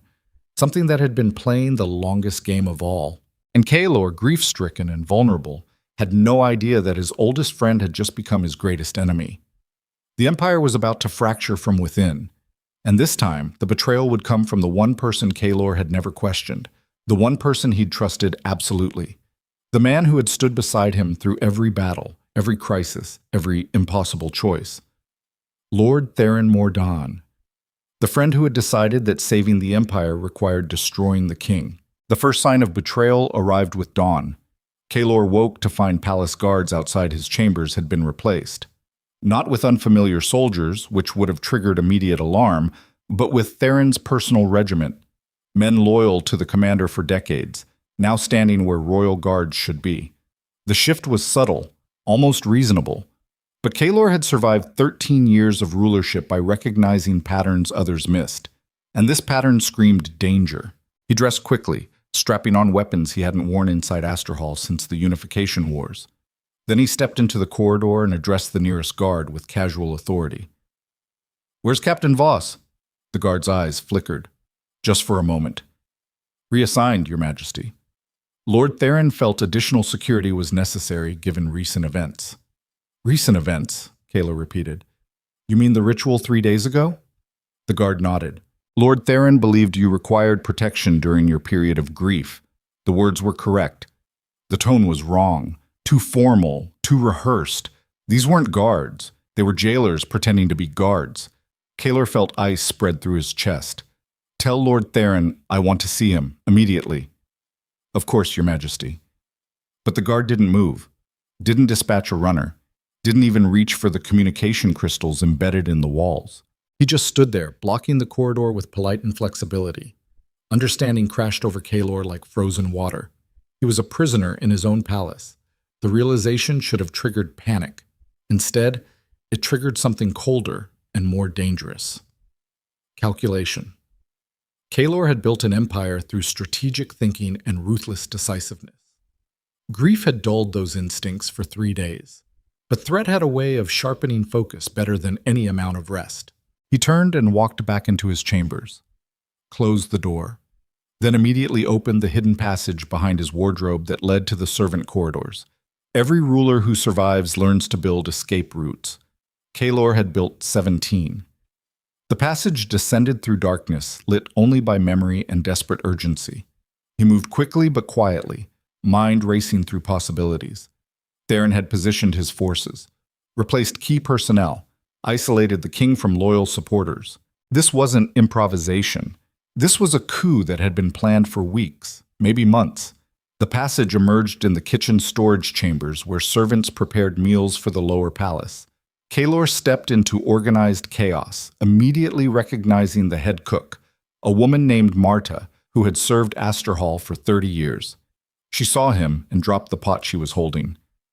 "Your Majesty, what—" "I need to reach Princess Selene," Kaelor interrupted, "without being seen." Marta's expression shifted from shock to understanding with remarkable speed. "Lord Theron's men are everywhere," she said quietly. "They've locked down the royal wing. No one in or out without authorization. Can you get a message to the princess?" Marta hesitated, then nodded. "My daughter works in her chambers. I can send word through the servant network." "Do it," Kaelor commanded. "Tell Selene the king needs her in the archives, immediately, and tell her to trust no one wearing Theron's colors." Marta disappeared into the kitchen depths. Kaelor pressed himself against the wall, breathing carefully, forcing his mind to work through shock and betrayal. Theron had been his friend for 20 years, his most trusted advisor, the man who had stood beside him through every impossible choice, and now that man was staging a coup. The question was why? And more urgently, how many others had he turned? The answer arrived faster than Kaelor expected. Commander Vastria appeared in the kitchen entrance flanked by armed soldiers. "Your Majesty," she said with careful neutrality, "Lord Theron requests your presence in the war room." "Requests," Kaelor repeated. "Or demands?" Vastria's jaw tightened. "He believes a conversation is necessary for the stability of the Empire. And if I refuse this conversation, then I have orders to escort you anyway." Kaelor studied the soldiers. 8 of them, all experienced warriors, all wearing expressions that said they would follow orders even if those orders involved dragging their king through the palace. The mathematics of resistance were simple and brutal. He couldn't win this fight. Not here. Not outnumbered 8-1 in a confined space. But he could control the terms of engagement. "Fine," Kaelor said. "I'll speak with Lord Theron, but I walk there freely, not as a prisoner." Vastria nodded slowly. "Of course, Your Majesty." The walk to the war room felt like a funeral procession. Soldiers lined the corridors, not hundreds, but enough to communicate absolute control. They snapped to attention as Kaelor passed, maintaining the performance of respect while enforcing his captivity. Kaelor used the time to observe, Theron had positioned forces throughout the palace, but the deployment was concentrated around key strategic points. The throne room, the royal chambers, the armory. This wasn't a full military takeover. This was a surgical seizure of power centers, which meant Theron didn't have the whole army, just enough loyalists to control the palace while he consolidated support. That was something, small, but something. The war room doors opened to reveal a scene carefully staged for maximum psychological impact. Lord Theron stood at the head of the strategy table, flanked by a dozen high-ranking officers and nobles. All of them wore expressions ranging from stern concern to outright hostility. But it was the figure standing beside Theron that made Kaelor's blood run cold. High Scholar Eravan, the man who had guided the ritual that destroyed Elira, the academic whose research had confirmed there was no alternative to her sacrifice. He was part of this. Kaelor's golden aura flared instinctively, filling the room with pressure. Several nobles stepped back, but Theron held his ground. "Your Majesty," he said with perfect formality, "thank you for joining us." "Joining implies choice," Kaelor replied coldly. "What is this, Theron?" "This is an intervention." The old commander gestured to the assembled group. "We're concerned about your judgment, your fitness to rule. Your recent decisions have jeopardized imperial stability." "My recent decisions?" Kaelor repeated. "You mean protecting the marked? Reforming laws that enabled systematic murder?" "I mean allowing personal grief to cloud strategic thinking," Theron corrected. "I mean proposing to share power with Princess Selene. I mean weakening central authority at the exact moment the Empire needs absolute strength." He stepped forward. "You're not thinking clearly, Kaelor. The woman's death broke something in you, and we can't afford a broken king. So you're staging a coup." "We're protecting the Empire," Theron said, "from a ruler who has lost perspective." Kaelor looked around the room. "How many of you agree with this?" Silence. Then Lord Marius Blackthorn's brother stepped forward, a younger version of the conspirator Kaelor had arrested weeks ago. "I do," he said. "You arrested my brother for trying to save the Empire from your weakness. Called it treason when it was patriotism." Several others nodded. Kaelor felt understanding crystallize. "This isn't about my judgment," he said. "This is about the decree, about protecting the marked. You want me gone so you can return to the old system." "We want stability," High Scholar Eravan interjected. "The changes you've implemented are too radical, too fast. They're destabilizing centuries of established order." "Established murder," Kaelor shot back. "Established survival," Eravan corrected. "The marked have always been sacrificed because that sacrifice protected everyone else. You're dismantling that protection based on emotional attachment to one woman." He moved closer. "Elira's sacrifice proved the necessity of the old system. She died to save us all. And your response is to immortalize her through laws that make future sacrifices impossible?" His voice hardened. "That's not honoring her. That's ensuring her sacrifice was meaningless." The argument landed like a blade between Kaelor's ribs, because part of him, the part still raw with grief, wondered if Eravan was right. Had he pushed for reform because it was just? Or because he was trying to retroactively justify Elira's death by preventing anyone else from suffering the same fate? Was he building a better empire, or constructing an elaborate memorial? The doubt must have shown on his face, because Theron pressed the advantage. "You see?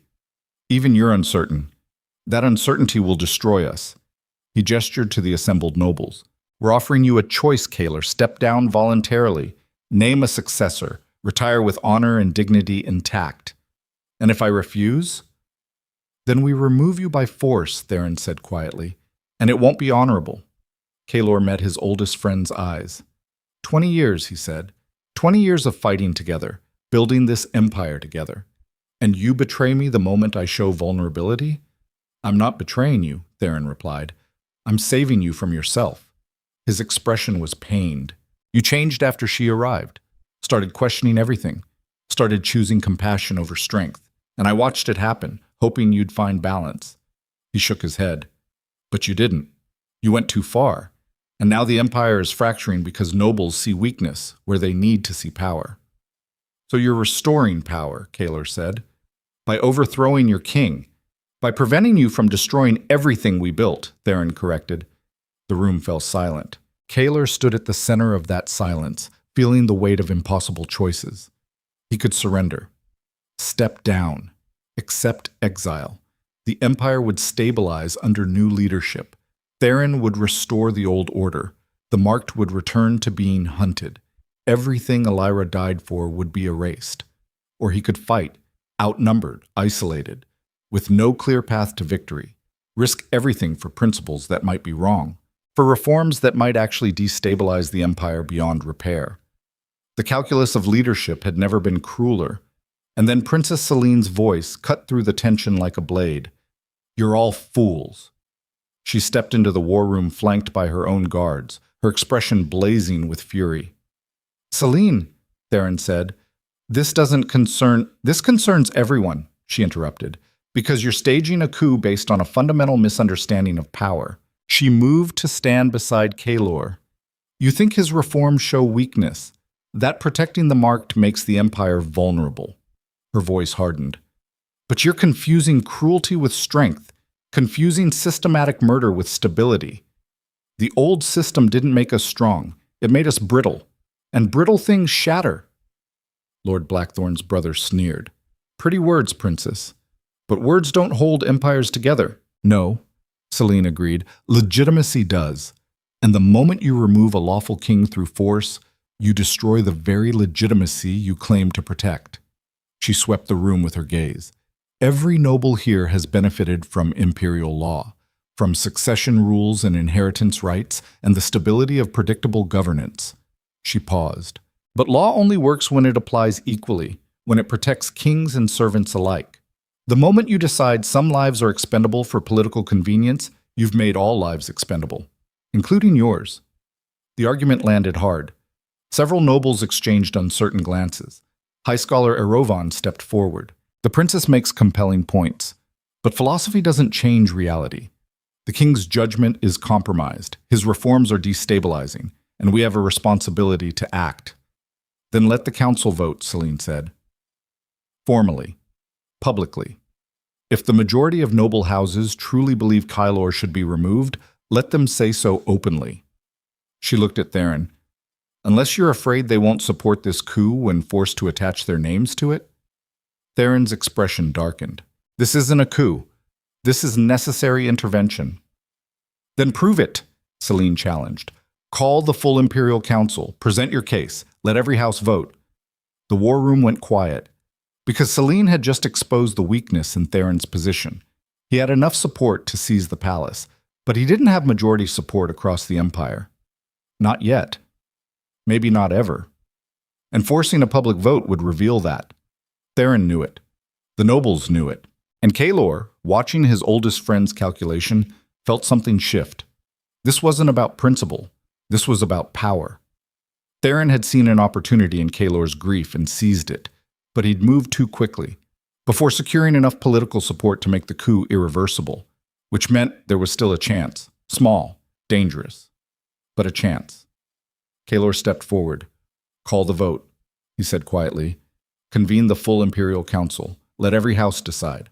"Your Majesty," Theron began. "You claim you're protecting the Empire from my poor judgment," Kaelor interrupted. "Then let the Empire decide, publicly, with every house represented." He let his golden aura flare. "Unless you're actually afraid they'll choose me." Theron's jaw tightened. The room held its breath. Finally, the old commander nodded slowly. "Fine. We'll call the council. 3 days from now, every house will vote on your fitness to rule." He stepped closer. "But understand this, Kaelor, if the vote goes against you, you step down immediately. No resistance. No civil war." "Agreed," Kaelor said. "But if it goes my way, you and everyone supporting this coup face trial for treason." Theron's eyes were cold. "Agreed." They stood facing each other, 20 years of friendship dissolved into political calculation. Then Theron turned and left the war room. His supporters followed, leaving Kaelor and Celine alone. She immediately moved to his side. "That was incredibly risky." "I know," Kaelor replied, "but it was the only move that didn't end in civil war." Celine studied him. "You think you can win the vote? Honestly? I have no idea." He moved to the window, staring out at Asterhall's grounds. Theron has been building support for weeks, maybe months. He's convinced key nobles that my reforms threaten stability, and grief has made me look weak. So how do you counter that? Kaelor was quiet for a long moment. Then he said something that surprised them both. I stop looking weak. I remind the Empire what I actually am. Which is? A king who survived 13 years of threats, rebellions, and assassination attempts, who unified 5 kingdoms through strategic brilliance and absolute ruthlessness when necessary. His golden aura pulsed. Theron thinks grief broke me. He's wrong. It forged me into something harder. He turned to face Celine. For 3 days I've been mourning, retreating, letting pain consume me. His expression hardened. That ends now.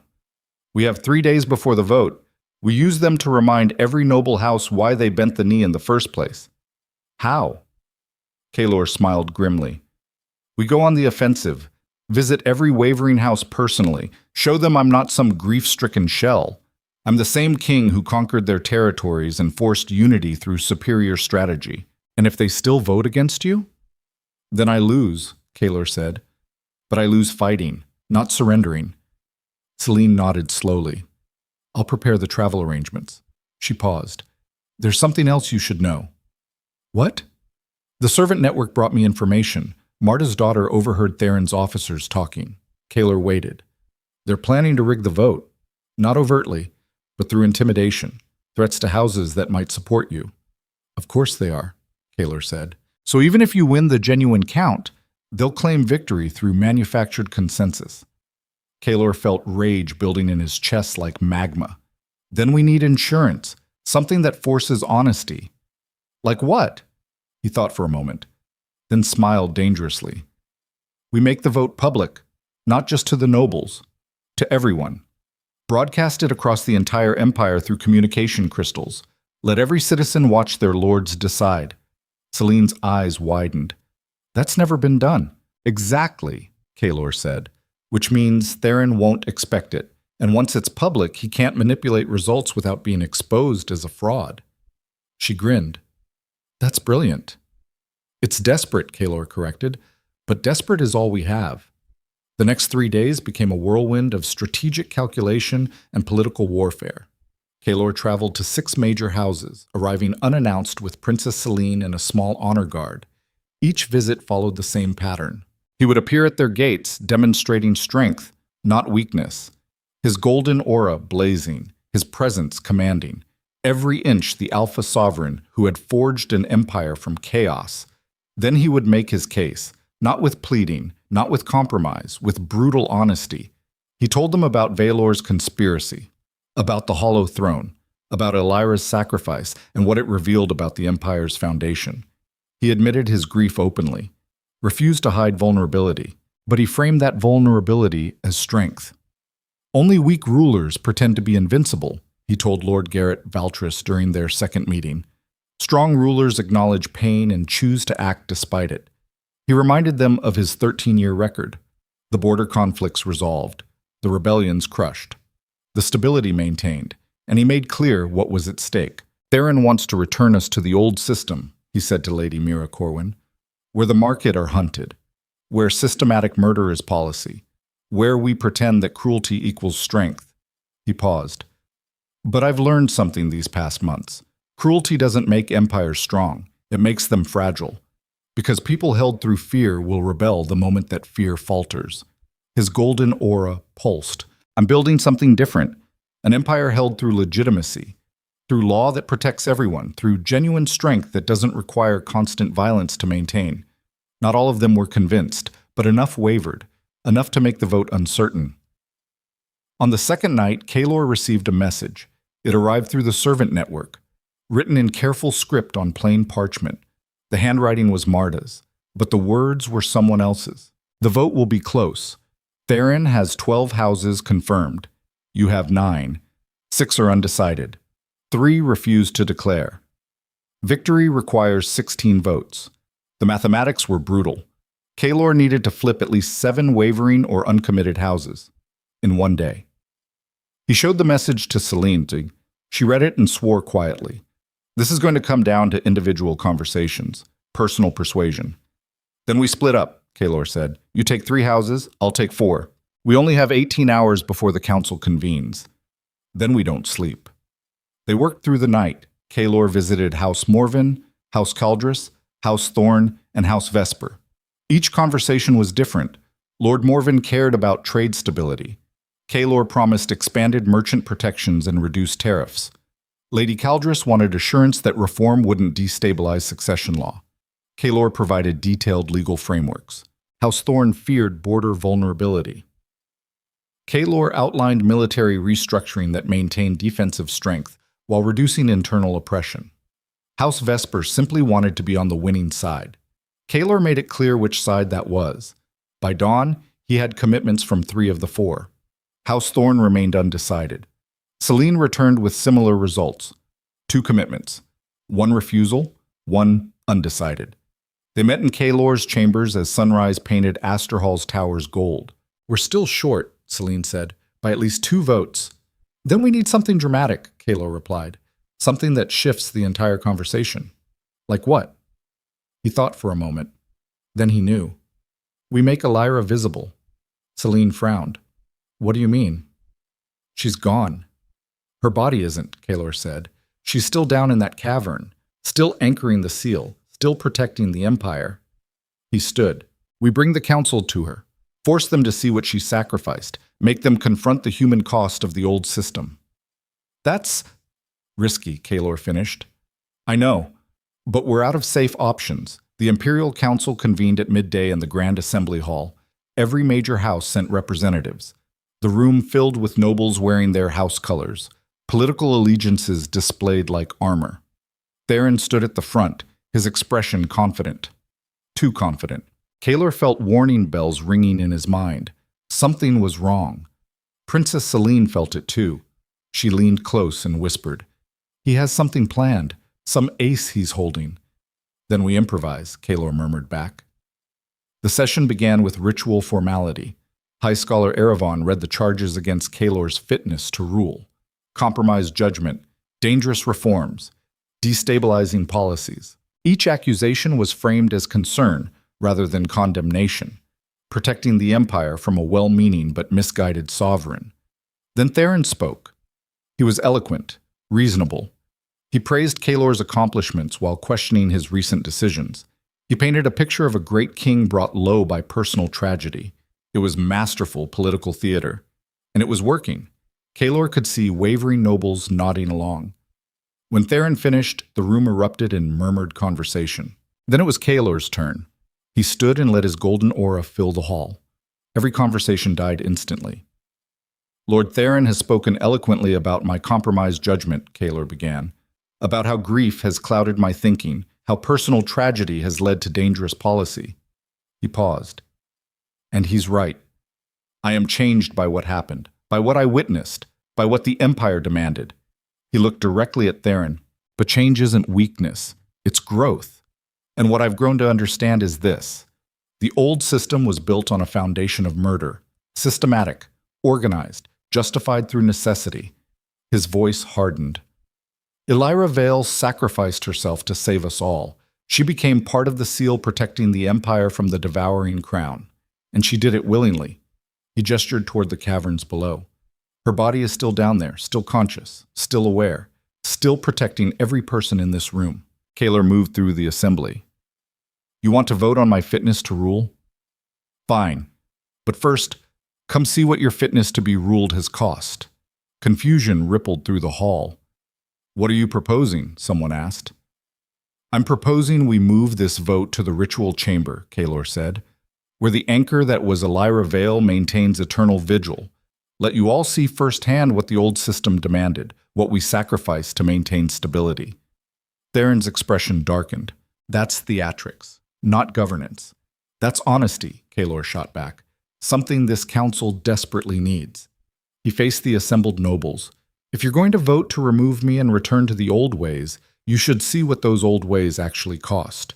Not in abstract policy, in flesh and blood and human sacrifice. The room went silent. Then Lord Valtris stood. I'll go. Lady Corwin rose. As will I. One by one, nobles stood. Not all of them, but enough. Theron saw his control slipping. "This is inappropriate," he protested. "The vote should proceed." "Then vote now," Kaelor challenged. "Right here, before anyone sees what we're protecting. He let that land. Or are you afraid witnessing the cost might change minds?" Theron's jaw tightened, but he had no move. If he forced an immediate vote, he'd look like he was hiding something. If he allowed the visit, he risked losing support. He chose the lesser evil. "Fine," he said. "We'll adjourn to the ritual chamber." But this changes nothing. They descended in procession. Nobles, officers, scholars, all of them moving through ancient corridors into caverns that predated the Empire. The ritual chamber opened before them, and there, on the platform surrounded by pulsing seals, stood the anchor. She looked exactly as she had 3 days ago, young, beautiful, radiant with silver light. But her eyes were different, vast, unknowable, fixed on something beyond human perception. The nobles stopped at the chamber threshold. Several gasped, because the reality of sacrifice was always different from the theory. Kaelor moved to the edge of the platform. "This is Elira Vale," he said quietly, "keeper of the crown, marked healer. The woman who saved my life and then gave her own to save yours." He gestured to the pulsing seals. "She is conscious, aware, experiencing every moment of this eternal vigil. She chose this to protect 7 million souls across the 5 dominions." His voice cracked slightly. "And Lord Theron wants to return to a system where we do this repeatedly, where every generation someone stands on this platform and dissolves into duty, where we build empires on the backs of people we've decided are expendable." He turned to face the assembly. "Is that really what you want? Because if it is, vote me out. Restore the old ways, hunt the marked, and sacrifice them when necessary." He paused. "But don't pretend it's clean. Don't pretend it's easy. Don't pretend there isn't a human cost that will haunt you forever." Silence filled the cavern, absolute, profound. Then the anchor that had been Elira did something unexpected. She moved, just slightly. A shift in posture, a turn of her head, and for one impossible moment, her vast, unknowable eyes focused on Kaelor. Silver light pulsed once from her chest, and every person in that chamber felt it. A surge of warmth, protection, love transformed into eternal duty. The nobles stood frozen. Several were crying. Even Theron looked shaken. Because theory was easy to support, but reality demanded accountability. High Scholar Erevan broke the silence. His voice was barely a whisper. "What have we done?" "What you always do," Kaelor replied. "Justified horror through necessity." He faced the assembly. "Now vote, knowing what your vote actually means." They climbed back to the Grand Assembly Hall in stunned silence. The session reconvened with none of the earlier confidence. Theron tried to regain control. "What we witnessed was tragic," he began, "but it doesn't change the fundamental question of governance." "I'm withdrawing my support." Lord Valtris stood. "I came here prepared to vote for the king's removal, but after seeing what his reforms are actually protecting us from," he shook his head. "I cannot. I will not." "The king stays." Lady Corwin rose. "I agree."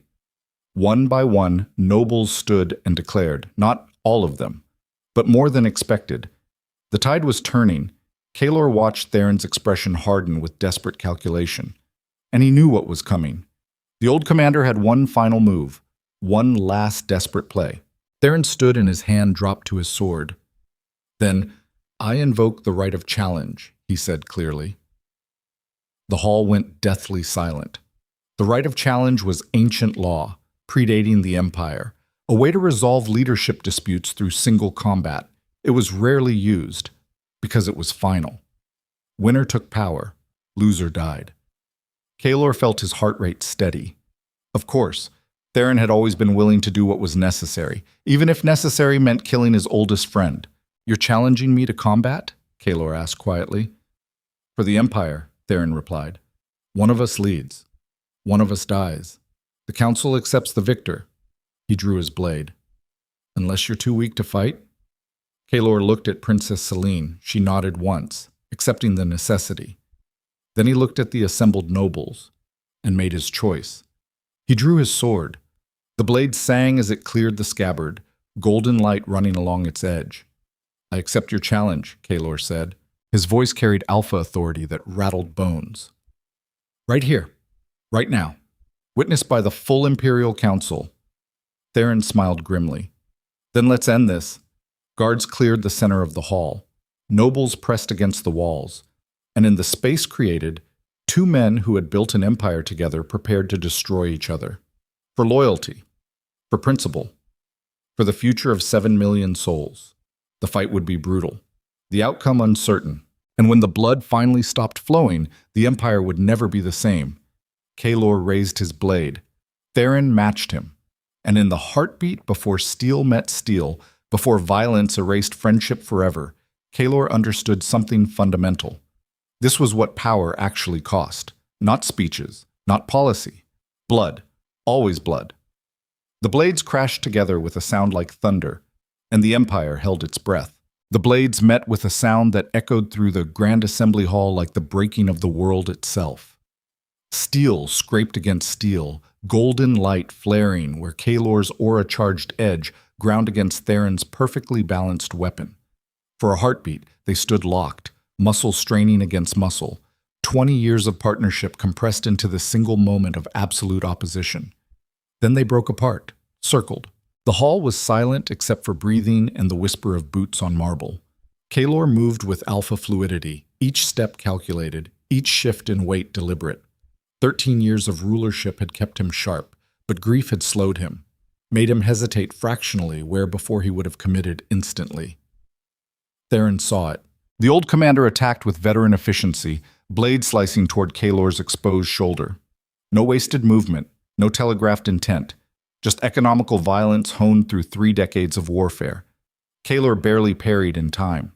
The impact jarred his arm, sent vibrations through bone and sinew. He twisted sideways, letting Theron's momentum carry the blade past, then struck back with a vicious horizontal slash aimed at ribs. Theron blocked and countered in the same motion. Their blades became a blur of motion and sound, attack and defense folding into each other so rapidly that watching nobles could barely track individual strikes. This was not the choreographed elegance of tournament fighting.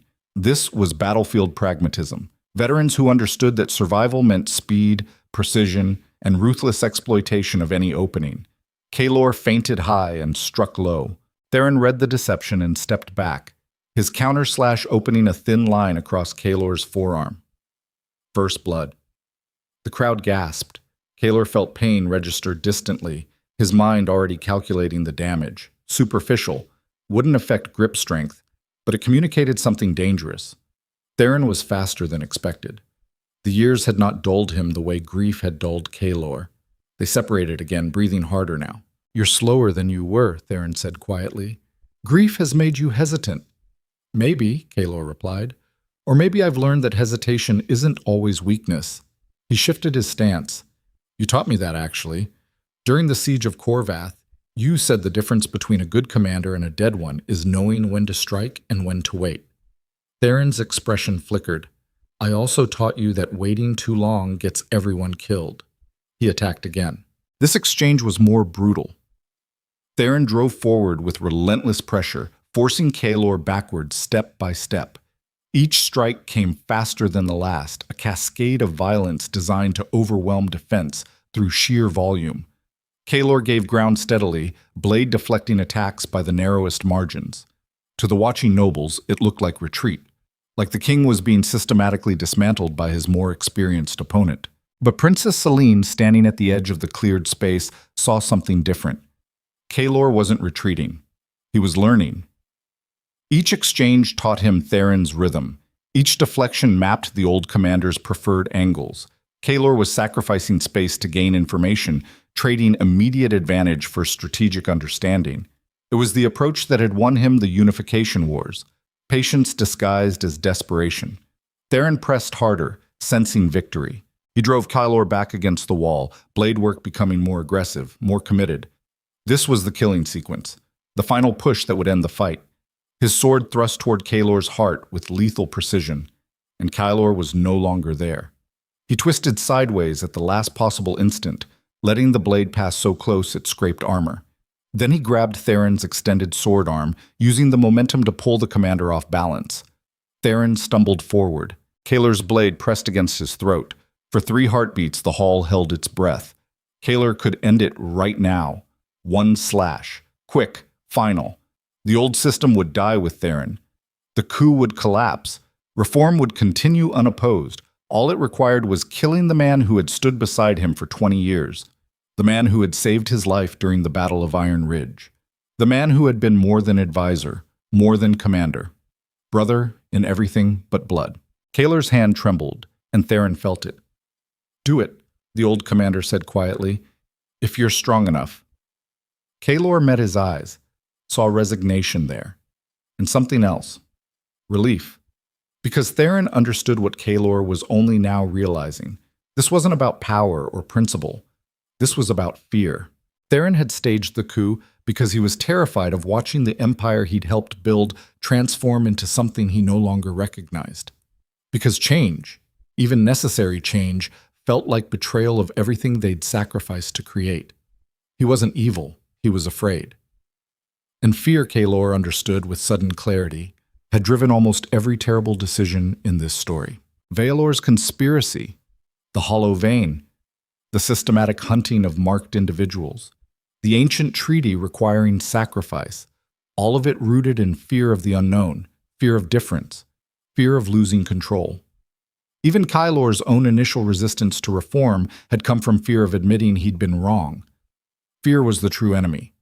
Not Theron, not the marked, not even the devouring crown, just fear, in all its corrosive manifestations. Kaelor lowered his blade. "No." Theron blinked in shock. "What?" "I'm not killing you," Kaelor said. He stepped back, letting the commander rise. The hall erupted in confusion. "Your Majesty," Commander Vastria called out, "the right of challenge requires—" "I know what it requires," Kaelor interrupted. "Death, finality. One of us destroyed so the other can claim legitimacy." He looked at the assembled nobles. "But I'm done building legitimacy on corpses, done justifying violence through necessity, done pretending that strength requires cruelty." His golden aura pulsed. "Theron challenged me because he fears what I'm building, because reform threatens the world he understands, and I could kill him for that fear." He paused. "Or I could address it, actually answer his concerns instead of silencing them through violence." Lord Valtris stood. "With respect, Your Majesty, showing mercy to a traitor looks like weakness." "Does it?" Kaelor asked. "Or does it look like confidence?" He faced Valtris directly. "Weak rulers kill everyone who opposes them because opposition threatens their fragile authority. Strong rulers can afford to show mercy because their legitimacy doesn't depend on fear." He turned back to Theron. "You think my reforms will destabilize the empire? That protecting the marked makes us vulnerable? That sharing power with Princess Selene weakens central authority?" Theron nodded slowly. "Those aren't irrational fears," Kaelor continued. "They're reasonable concerns about rapid change in a system that has functioned a certain way for generations." He extended his hand. "So let's address them. Together. Not as king and traitor. As partners who built this empire and bear responsibility for its future." Theron stared at the offered hand. "You're serious?" "Completely." "Why?" "Because killing you doesn't solve the problem," Kaelor said. "It just silences the opposition temporarily. The fears you represent will resurface in others. Better to confront them now, openly, honestly." He kept his hand extended. "Help me build something better, Theron, not by returning to the old ways, but by shaping the new ones so they actually work." The hall was absolutely silent. Theron looked at Kaelor's hand for a long moment. Then slowly, he reached out and took it. The crowd erupted, half in approval, half in outrage. But Kaelor ignored them all. He pulled Theron close and spoke quietly enough that only the old commander could hear. "I need you alive more than I need you dead. Because you're right about one thing. Change is dangerous, and I'm going to make mistakes. I need someone willing to challenge me when I do." Theron's voice was rough. "You know this looks weak." "I know it looks different," Kaelor corrected. "And different is what we need." He released Theron's hand and addressed the council. "The right of challenge has been satisfied, not through death, but through resolution. Lord Theron's concerns are valid. We will address them through reformed governance that includes opposition voices. Princess Celine stepped forward. I propose we formalize this. Create an Imperial Advisory Council with representation from multiple perspectives, including those who oppose current reforms. She looked at Theron. You would serve on this council, provide counterbalance to the king's initiatives, ensure changes are implemented carefully rather than recklessly. Theron studied her for a moment, then nodded. I accept. On the condition that the council has actual authority, not just advisory capacity. Agreed, Kaelor said. Legislation requires council majority. Executive actions can be challenged. Power is genuinely shared. He faced the assembled nobles. This is the empire we're building. One where opposition is institutionalized rather than criminalized, where different perspectives strengthen rather than threaten stability. Lord Blackthorn's brother stood. And what of those who supported the coup? Do we face execution? You face accountability, Kaelor said, not vengeance. Anyone who participated because they genuinely feared for the empire's future will serve on oversight committees, help shape the reforms they questioned. He paused. But anyone who participated for personal gain, who used legitimate concerns as cover for power grabbing, will be stripped of authority and exiled. His golden aura flared. I'm building a system that tolerates honest opposition, not parasitic ambition. The nobles absorbed that. Slowly, one by one, they began to nod. High Scholar Erevan stepped forward. I supported the coup because I believed your grief compromised judgment. I was wrong about the solution, but not wrong about the concern. He bowed slightly. I will serve on the advisory council if you'll have me. Provide scholarly perspective on implementation challenges. Kaelor accepted with a nod. Commander Vastria approached next. I followed Lord Theron because I trusted his military judgment, but I see now that governance requires more than tactical thinking. She saluted. I remain loyal to the throne and to the empire we're building. One by one, the coup supporters declared themselves. Most offered genuine contrition. A few, Kaelor noted, offered only strategic compliance. Those would be watched carefully. The session continued for 3 more hours. They formalized the advisory council structure, outlined power-sharing mechanisms, established oversight processes. It was messy, complicated, full of compromises that satisfied no one completely. In other words, it was functional governance. When the session finally adjourned, Kaelor found himself alone with Princess Celine and Lord Theron in the war room. Exhaustion pulled at his bones, but beneath the exhaustion was something else. Relief. You took an enormous risk, Celine said, showing mercy during single combat. I know, Kaelor replied, but killing him would have been easy. Building something better requires harder choices. Theron poured wine with steady hands. I underestimated you, he said quietly. Thought grief had made you weak, but refusing to kill me when you could have. He shook his head. That took more strength than I possess. Kaelor accepted a cup. You taught me that strength isn't about dominating opponents. It's about knowing when domination is necessary and when it's just ego. They drank in silence for a moment. Then Theron asked the question that had been hanging unspoken. What about Elira? Does this change anything for her? Kaelor felt grief tighten around his chest. No. She's still the anchor, still protecting us all, still gone. His voice cracked slightly. But maybe her sacrifice means more now. Because we're building the empire she believed was possible, where the marked are valued, where difference is celebrated, where systematic murder becomes unthinkable because the law itself has changed. He looked at both of them. That's how we honor her, not through monuments or holidays, through the choices we make every day. Celine raised her cup. To Elira Vale, who saved us all by believing we could be better.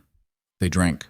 And in the ritual chamber far below, the anchor that had been Elira felt the tribute through channels that transcended normal perception. She could not respond in words, could not smile or cry or acknowledge, but she felt them. And in the vast consciousness that now comprised her existence, that was enough. The weeks that followed transformed Asterhall from palace into workshop. The advisory council convened daily, hammering out details of reform with brutal honesty and frequent argument. Theron proved invaluable. his military pragmatism forcing Kaelor to consider implementation challenges he might have overlooked. Princess Selene coordinated between factions, her political acumen turning potential conflicts into productive compromises. And Kaelor led with a style he'd never attempted before, collaborative rather than autocratic. Willing to admit uncertainty, comfortable with opposition as part of governance rather than threat to authority. It was exhausting, and it was working. The decree protecting marked individuals was expanded into constitutional law with enforcement mechanisms. Houses that violated protections faced immediate sanctions. Educational institutions were established to study marked gifts rather than fear them. The imperial succession was reformed to prevent future power vacuums that invited conspiracy. And most significantly, the truth about the hollow throne and devouring crown was made public. Every citizen learned what the empire had been built upon: the systematic sacrifices, the ancient treaty, the horror disguised as necessity. The reaction was profound. Some nobles tried to justify the old system, argued that survival required terrible choices. But the common people, the ones who had never benefited from power built on murder, rejected that justification absolutely. They flooded the streets demanding accountability, demanding change, demanding that their leaders build something better than systematic horror. Kaelor gave them that opportunity. He opened the government to broader representation, created channels for common voices to influence policy, dismantled aristocratic monopolies on power. It was revolutionary, and it was terrifying for those who benefited from the old order. But Kaelor had learned something crucial. Fear of change was valid, but it couldn't be allowed to prevent necessary transformation. The empire evolved or it died. There was no third option. 3 months after the coup, Kaelor returned to the ritual chamber. He went alone, late at night when the palace slept, descended through ancient corridors he'd memorized through repetition, and stood before the anchor that had been the woman he loved. She looked exactly the same, eternally young, eternally vigilant. But Kaelor had changed. Grief had transformed from crushing weight into something he could carry, not easily, but sustainably. He sat at the edge of the platform and spoke to her the way he had when she was still individual. "I did what you asked, built the empire you believed was possible. It's messy, imperfect, full of compromises." He smiled slightly. "You'd probably have notes, ideas for improvement. You always saw possibilities I missed." His voice grew quieter. "I miss you. Every day. Every moment. The grief doesn't shrink. I just got stronger around it." He paused. "But I want you to know something. Your sacrifice wasn't wasted. You saved more than the empire. You saved me from becoming the kind of ruler who mistakes cruelty for strength." The anchor's vast consciousness touched his mind briefly. Not words, but warmth, approval. Love transformed into eternal protection. Kaelor felt tears on his face. "Thank you," he whispered, "for everything. For saving me. For believing I could be better. For choosing to protect when you could have run." He stood. "I'll keep building, keep reforming, keep making the empire worthy of your sacrifice." He placed one hand against the seal. Silver light pulsed once, and Kaelor understood. She was telling him it was okay to move forward, okay to live, okay to find joy again, even though she was gone. Because love didn't require stasis, it required growth. He left the chamber with something approaching peace. The grief would never vanish, the loss would always ache, but he could carry it now, transform it into fuel for building something beautiful. That was what she had given him, not just her life, but permission to continue living despite the pain. 6 months after Elira's sacrifice, the empire held its first open election, not for king. Kaelor retained executive authority, but for the expanded advisory council seats that would shape policy and check royal power. Every territory sent representatives. Every class participated. For the first time in imperial history, governance included voices beyond nobility. The results were chaotic, messy, full of unexpected outcomes that threatened traditional power structures. In other words, they were democratic. Kaelor watched the returns with Princess Selene and Lord Theron. "This is going to complicate everything," Theron observed. "Good," Kaelor replied. "Complicated means inclusive, means we can't ignore entire populations anymore." Selene smiled. Elira would have loved this. The chaos, the mess, the beautiful unpredictability of actual representation. Yes, Kaelor agreed quietly. She would have. The final count confirmed what early returns had suggested. The new advisory council included marked representatives, common laborers, merchants, scholars from outside traditional academies. The Empire's governing body looked for the first time like the Empire itself, diverse, argumentative, gloriously complicated, and absolutely terrifying for those comfortable with the old order. But Kaelor had made his choice: evolution over stagnation, inclusion over control, trust over domination. It was the hardest path, the most uncertain, but it was right. And rightness, he had finally learned, mattered more than ease. The coronation ceremony for the reformed empire took place on the anniversary of Elira's sacrifice. Not a coincidence. Kaelor wanted the connection explicit, wanted everyone to understand that this new beginning was built on her choice. He stood before the assembled masses wearing the Iron Crown, but the symbolism had changed. The crown no longer represented absolute power. It represented service, responsibility, the weight of governing for everyone rather than a privileged few. His speech was brief. 1 year ago, a servant woman saved my life. Then she saved all of us by sacrificing herself to maintain the seals protecting this empire. His voice carried across the massive crowd. Her name was Elira Vale. She was marked, cursed by outdated law, hunted by a system that saw her as expendable. He paused. And she chose to protect that system anyway. Not because it deserved protection, but because the people within it did. The crowd was silent.